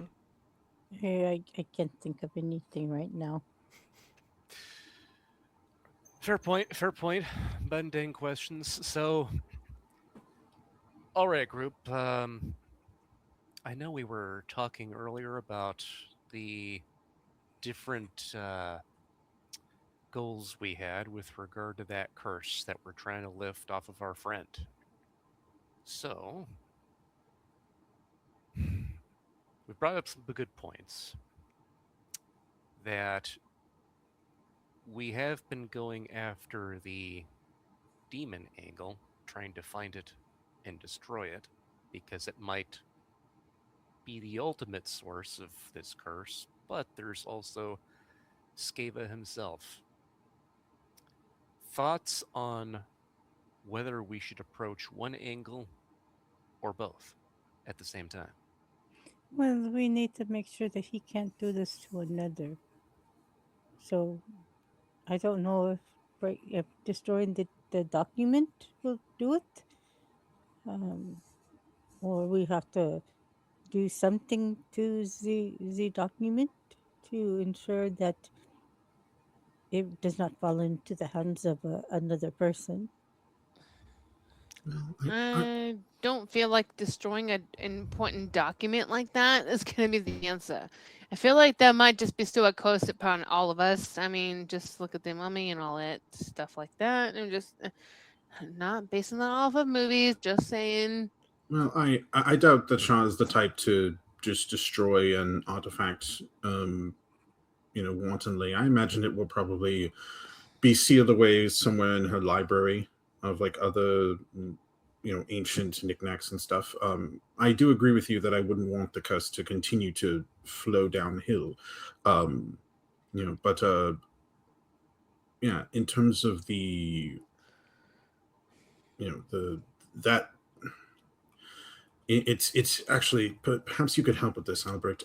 We are one of the method of breaking this curse, the one that Scava has put upon whoever reads this scroll, is that if you wish to break the curse, you must get his living descendants to believe in God. But that is in terms of how to what qualifies is in that conversion is unclear. Have you ever encountered anything like that?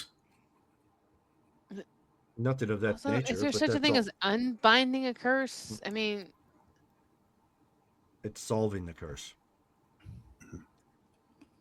If you actually possessed the means to destroy the item in such a manner, it would do so, but no one curses a scroll with the expectation that it's going to be readily destroyed.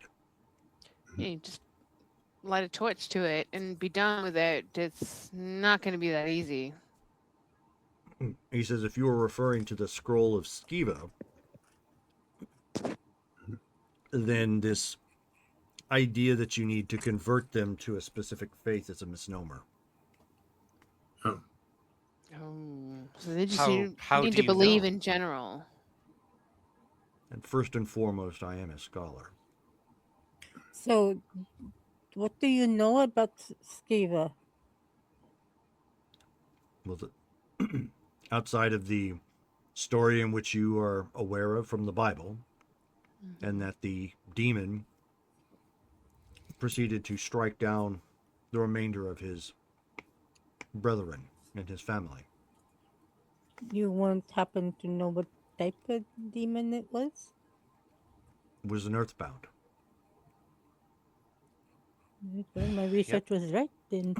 The earthbound are commonly believed, and he looks directly at Sly, but correct me if I'm wrong. He's so cheeky. Of course. And he says the earthbound were amongst the first cast out by God. They are amongst the most evil, primal, and powerful of the infernal. And that's there's correct. no trace of who went to where outside of, well, Sly here. No, and there is you. not. If there is, no angelic host has shared that with humanity. So is there a way to trace that kind of individual? When you said this, but beyond evil, like with the first ones that were let out, is there a trail perhaps that can be followed in that vein? You know what I mean? Like, Yes, the item. So the scroll itself, then. Correct. so the scroll is a locator or a beacon or of some sort. And A tether? oh, It is there you go. A item. tether. Items are what the earthbound consist of, and they're not always one. Oh, there can be more than one. Correct.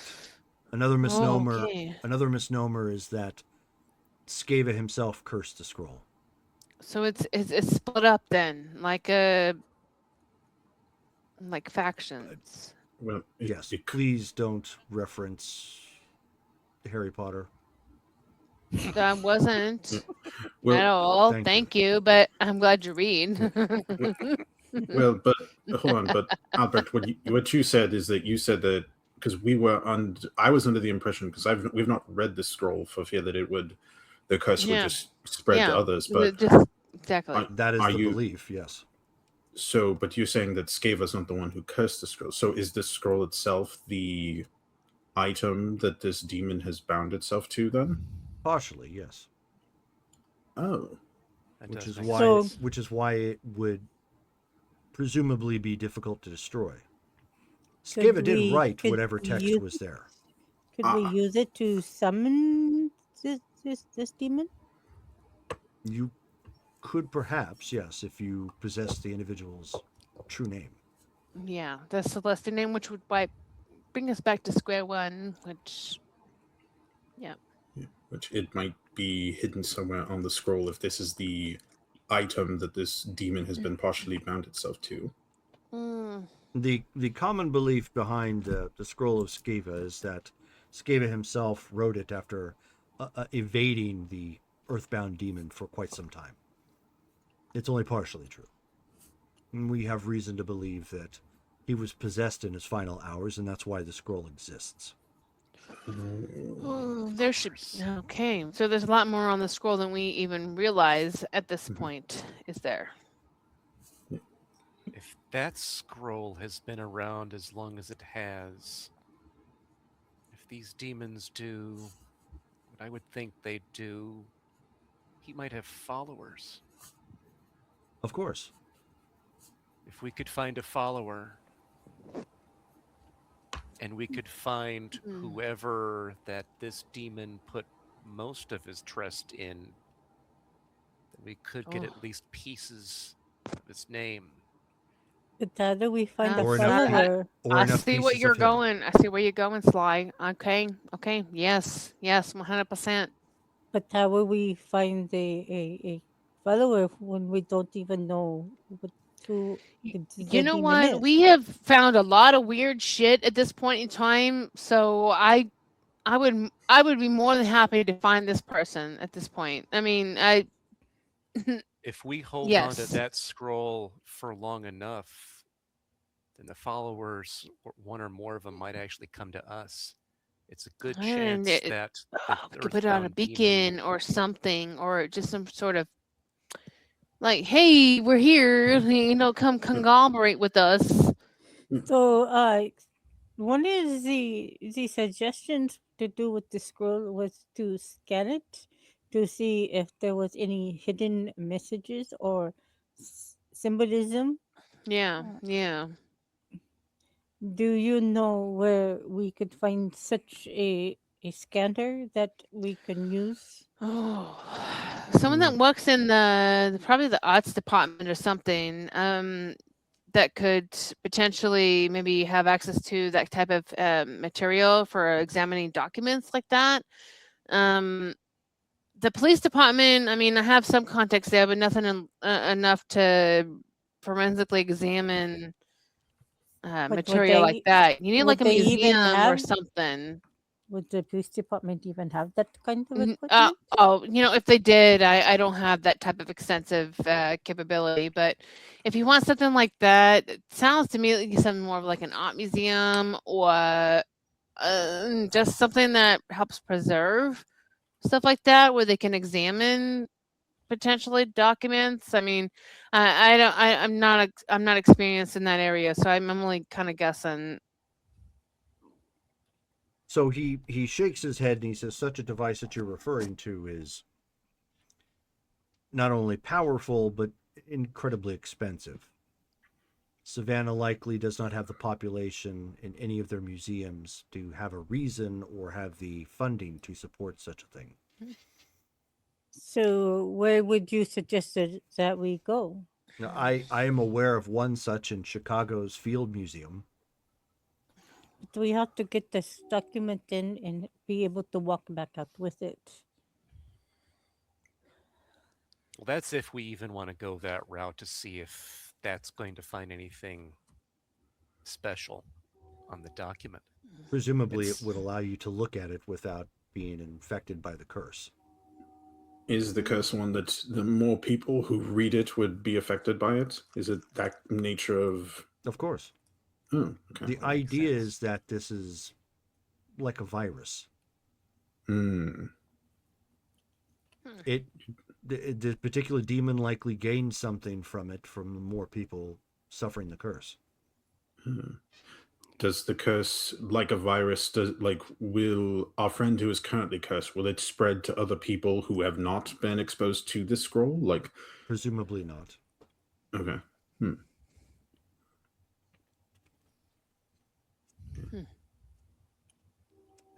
since you have the item in question, I'm not certain what you have done with it, but have you located what it is requiring you to locate? We have found the Skava's most immediate descendant. We do have him in our protection. He has already been attacked by some manner of beast. I was not there for that. But it's only partial ingredients. Yeah, we do have his most recent descendant. I have not. I don't think anyone here present has read the scroll. That's what our next line of thinking was, to figure out what was actually written on it, because the particulars were muddy and we wanted to clear those up. That's part of why I was going to wait to contact you until I had the full picture. Hold on. Can I ask for a second? I'm looking at Cade when I say this. Like, what do you mean? You only read partial of the scrolls? You know, like that there's somebody that's involved versus everything about it? I'm just trying to understand. I am saying that Shah read the scroll. No one else here has read the scroll. Nobody knows what's on it. All of the information that we have been given from it has come from Shah. The full extent of what this scroll represents is a mystery, and that's why I'm saying we need to get it and find out what else is on there, because like the metaphor I used before is we're trying to solve a math problem, but without having the problem. We need the textbook. So Sandra's gonna look over at Sly. So would it be common for a demon to put the symbolism in their writings? Well, if you remember earlier, I was talking about how the earthbound that come here, they would have items specially prepared. So it would make sense that there'd be symbols that relate directly to that particular demon. Maybe pieces of that demon's name would be on it, maybe not all at once, but perhaps even in a different language, something that would keep it hidden yet still powerful enough for it to resonate with the demon so that he could possess it. And if there is a cult attached to this, there may even be a name of whatever cult worships this demon, which would give us a avenue to find followers. Possibly. So I'm wondering if it would be best to extract the curse from Charlotte first and then go after this demon. But we're going to have the scroll analyzed. Well, Albert, you mentioned before that when I brought up it was a misnomer, that the way of getting rid of the curse was converting the Skava's descendants to God. What could you elaborate on that? What actually is It is believed that you must save the individual from the demon.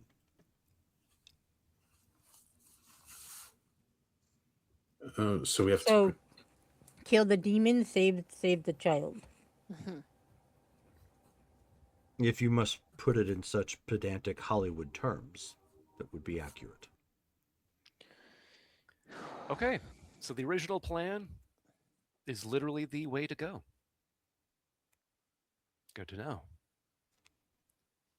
And so he looks to Cade and he says, "Curious, brother, have you thought to look up the Silence Do-Good letters?"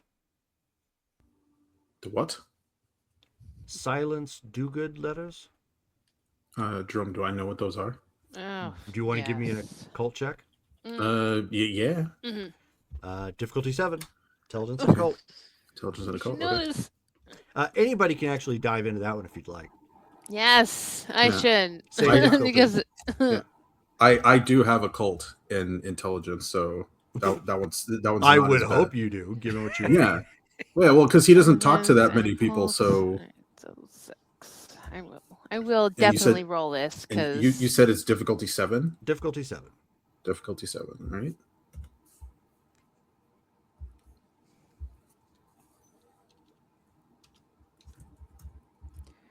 Wait, so it's oh my god! I don't like this new dice roller, Jerome. Take it back. I got 1 success. I got 3. Okay. Silence do good. Do you not watch National Treasure? Come on. What's that's where Joe knows it from. Yeah. So yes. are you talking about the movie with Nicolas Cage? Yes, you know what? There's some truth in those movies. I'm just saying, like, you know, they have some stuff right, and those silence do good letters. Like, that's real. Okay. Oh, I was just asking, just making sure that I understood which blockbuster movie you were discussing is the basis for our scientific debate. But yes, is you know what? There's truth in that. Don't judge me. Hard eye. he says, I personally have not followed up on them or read them, but my understanding is there were many of the popular letters written originally by Benjamin Franklin under the pseudonym Silence Dogood were released to criticize Boston's political and religious establishments in sort of essay form and poked fun at societal vices, fashioned and established figures. What many do not know is that Benjamin Franklin was an established witch hunter. Really? Interesting. Huh. Many of the founders and other colonials at that time found it prudent to hide that particular little facet. Well, how when you came upon inventing stuff, sure. Yeah. He says the movie about Abraham Lincoln being a vampire hunter was not exactly far off. That's immediately what I was thinking. But I don't know for certain if it was vampires, but in his off time, he was a hunter in his youth. That explains a lot about him, actually.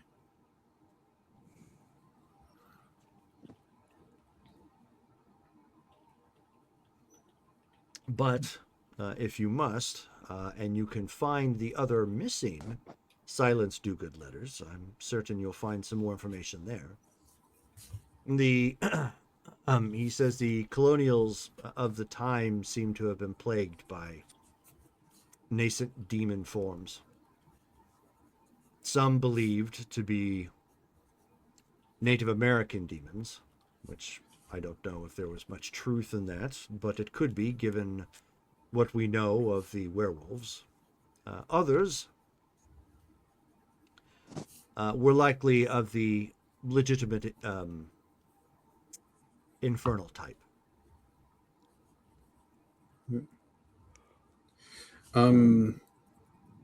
This might be a little off topic, Albert, but the same day where our friend Shah went to go and secure Skave's descendants, they were attacked by some being.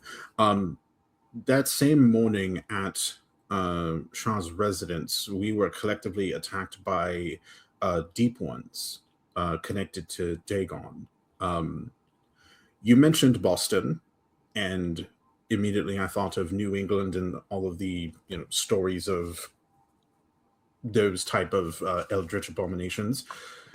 Is this connected in some manner that you might be able to elaborate? I don't believe so. One is from Judeo-Christian myth, and the other is relative to New England. Okay, I wasn't sure if there was perhaps a connection that we had maybe not understood. But it seemed a little too perfect that we were attacked by fish people that could open up portals in puddles of water. Well, your friend is cursed. Yeah. See? But this time it almost drowned me. Well, Hey, what? hopefully you can swim. Not when I'm being pulled down by the thing. Petra got you out. That was quite heroic of her. Yeah, you know what? It was an effort. Yeah. We're a team. We'll pull through this together. But But I would be interested in seeing this site of the old ones in Dagon, as you put it. You think you'd be able to suss out what was going on there with what you can do? Perhaps. Well, could head there as soon as we're done here, I suppose. To the plantation? Sure. I don't know So he pounds his Guinness.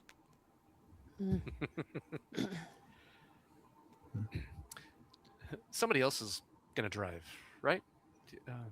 Yeah, I got this. We're good. All I right. mean, I'm not drinking, but I don't think you want me to drive. Honestly, I'm not sure if your license expired or not, so I'm not going to take any chances. I So never I'm just had going to drive. I never had a license. Oh, there well, you then go. it doesn't So, matter. We wouldn't even let you better. drive anyway. Yeah, Joe will definitely drive the SUV or whatever. Yeah. Okay. So after you finish up your drinks and a little bit of food or whatever have you, while you were at the pub, you end up going there. So by this point, it's probably, we'll say it's probably about 7. Really, we spent that much time at the pub? Just early evening. You know, a lot of time was talking, discussing, and stuff like that. And A lot of awkward silences.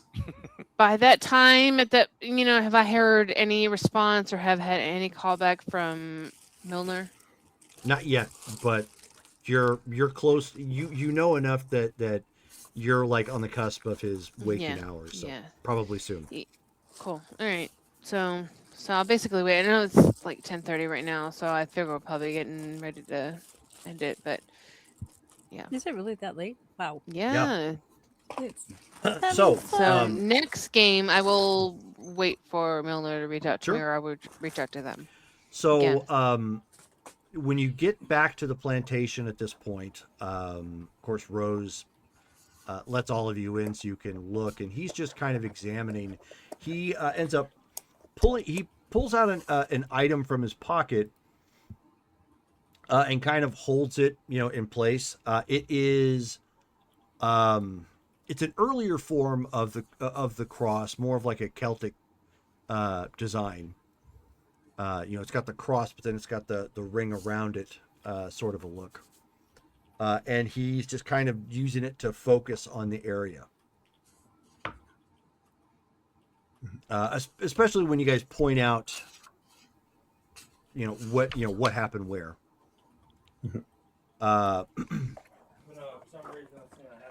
And he says, I am detecting chthonic energy.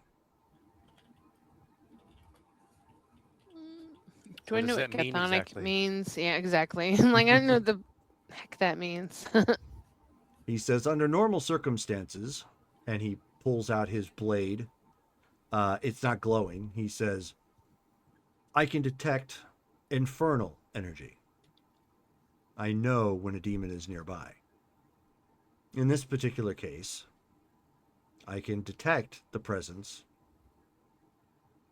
or perhaps he kind of looks around, lingering presence of chthonic energy.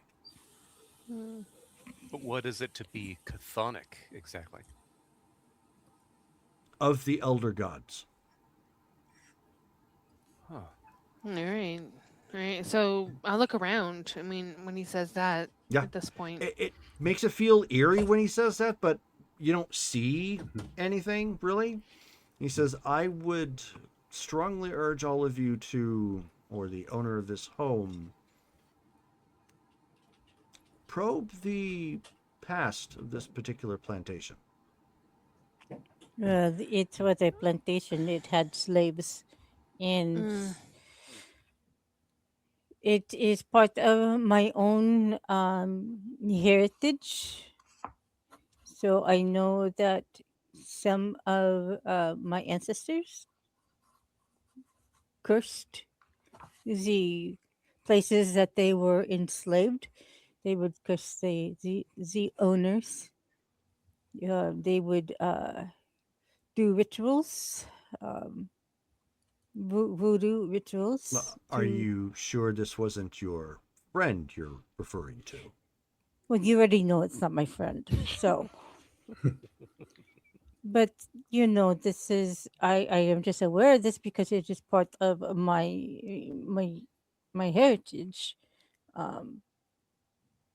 So but he shakes his head. They would have they wouldn't have invoked the Dagon. Dagon is from the Samson, is it not? I'm sorry, from the what? Samson from the Bible, who killed people with the bone of an ass. Yeah. He says, no, we were referring to a different Dagon. This particular Dagon is tied to the elder gods of chthonic myth. Oh. Like Cthulhu and Precisely. such things that H.P. Lovecraft wrote about. Precisely. That has nothing to do with my ancestors. He says that is also correct. Voodoo has a distinct presence. It's tied mostly to spiritualism, spirits such as the ghosts that you have encountered at times that are becoming more prevalent. See? But sometimes they are also tied to ancient Loa. You can see you can see that about me. So he stops and he looks and he says, well, if your jewelry wasn't a giveaway, yes. Oh. You have been ridden by spirits on occasion. Well, yes, after I dealt with the Malkavians, I noticed the onslaught of them.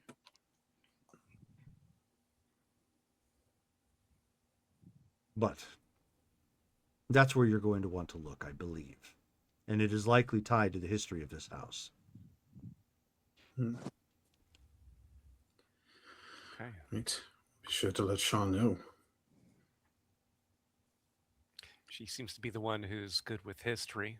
I think we can probably leave that part to her, especially since it's her property that we're dealing with. So much research. It's her favorite thing to do, though. But safe to say, this is more than likely a separate issue. And this particular curse likely triggered it. Oh, okay. Again, I am guessing with the information that I've been given, but well, I was looking up the deep ones to try to figure out how they coincide with what we were up against, and I kept coming up with nothing, so that would explain why. Breaking the veil or ripping all of that. I mean, that is the most likely explanation, given the changes the world has experienced as of late, and the tears in the veil between worlds, between here and there. I've never had to light my hands on fire and put them in water for somebody to actually find the way back to me before. That's a new experience. So I feel like the veil is definitely thinner at this point. That would make a whole hell of a lot of sense. Yes, we fought that. We were there that night.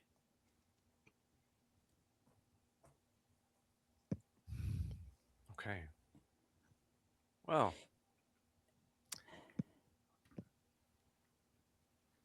Not sure what else we could then do with what do you know then, Albrecht? What could be done, if anything, with regard to this area? Is there any way to stop these chthonic monsters from coming back? Of course. Can we cleanse the land? He says in some cases it's a matter of science. When the quote was indicated that there is always an equal and opposite reaction. Nothing can affect this particular plane without having some sort of adverse reaction to it. That's why when spirits sometimes cross, you hear of things such as haunts or things going haywire. Yep, got too thin. Okay. There's always some sort of opposite reaction. Ergo, there's always going to be some way to resolve it. Okay. There should be some sort of wording or appropriate magical ties that you can use to bind the land. I took a Sly and Cass Cassandra at this point and be like, yeah, I need to kind of maybe ask about some woods at this point, because it seems like that might be the best resistance against this type of shit. Yes, I'm going to have to dive into my books at the store. Your books, I'm gonna have to and she just groans and just kind of heads in. I'm gonna have to talk to my Giovanni contacts about potential woods. You know what? That's gonna be so expensive. Oh, Well, how about that? Let's try to solve the problem in house before we outsource it to we've already outsourced it once. Like we sold that rate to them, and but it just makes it more powerful. I agree with you. We just try to solve it in house first, but frankly, we don't have the resources in house to do that. I mean, so, you don't. I'm not. I don't. Sure. Well, I'm not dissimilar with creating wards. There's something I do have some experience in, but let's not worry about the cost when we don't know what we need to fix. Let us do the research. We'll find out what we can do. We know what we need to fix. We just have a list. That's all. The list when order do we need to put it in? That's the thing. But anyway. Yes. So I do have one. I do have one more question for you, because you are aware of the night of the red wine. Is there a way to reverse the effects that was caused by that night? He shakes his head. I see nothing thus far that indicates that could be reversed. So is this a permanent thing that we are going to constantly have to deal with? Perhaps. I could not say if that's going to be a permanent thing, or if the world will heal or forget. The only thing we can do is... I would never normally say this, but maybe just assume the worst in that case and just keep presuming on how you have been. I think that we just continue doing what we're doing. We do the good we can, protect the people of this world as much as we can, until perhaps a solution can be divined at a later date. But until then, we keep strong and putting these things down where we find them. Right. Yeah. Ditto. Focus on what's at hand right now. We have these two issues to deal with: the chthonic intrusion here, and boy, everything related to Char, where Char lives, Char herself. Yeesh. Well, I am glad that you came and that you spared our friend. He's very important to us. Clearly. You might say that he is the leader. Oh, I was talking about Cade, but yes, Sly is very important to us as well. Well, gee, thanks. Don't listen to them, Sly. You're the leader all the way. She pats him on the back. Well, do what I can. Okay. Well, Albrecht, this has been fantastic. Thank you for at least telling us about this information. It definitely puts us on a better track now. Have you found lodging? Yes, I have.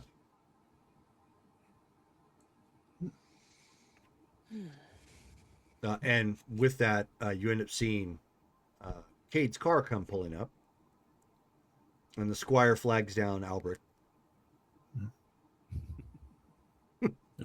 And he says, I believe that is my right. Oh, you're staying with the squire? No, he has secured lodging for me. I figured he would have put you here at the plantation, but okay. I mean, he just told us this place is radiating chthonic waves. This is probably not a good place to stay. Hot grounds, yeah. But yeah, Albert, thank you, my friend. This was it was good to see you. Despite the circumstances and everything going on, it is always pleasant when I get to see your face. Of course. He extends his arm to, give you a hearty handshake. Mm-hmm. We have a hearty handshake. Okay. Predator hand clasp. Yep. Yeah, right. Pushing too many pencils, Cade. Yeah. What time of day or what time of evening is it potentially? We're looking. So at this point, we'll say it's at 8 o'clock. We're wrapping right now. Okay. All right. So I mean, I'll send one more text to Milner, asking to just connect to him at some point. Sure. And then maybe next game we'll be able to meet up. Okay. So he ends up leaving. That's the end of game. Yep. We got some RP votes to do. We're going to start off with George. Oh God. I'm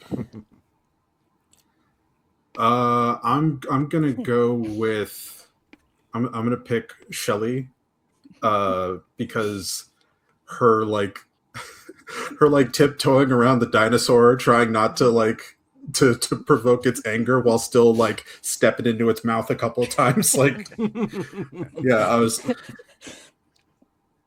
that funny, was yeah. Why does all the rocks in this cave look like teeth? She's like Tweety Bird, going into Sylvester's mouth. Wait a minute. Yeah, right. Okay, Dale. I am gonna go with George for similarly tiptoeing around that issue, all those issues, knowing the supernaturals, and Sly when talking to Sir Morgan.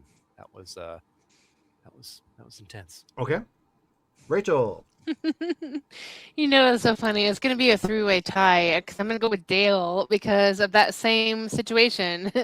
Ironically, for that whole negotiation kind of deal. So, okay. Actually, Shelley. I'm going to break the tie, and I'm going to go with George for been steining it through that whole conversation with Sir Morgan. Morgan. This is my friend Sly. I swear he's not a demon. He's a good guy, and he can win $5,000 of my money. No. That was a great show. That was a good show. Yeah, I really like that. I kind of miss it. Yeah. I like him. He's funny.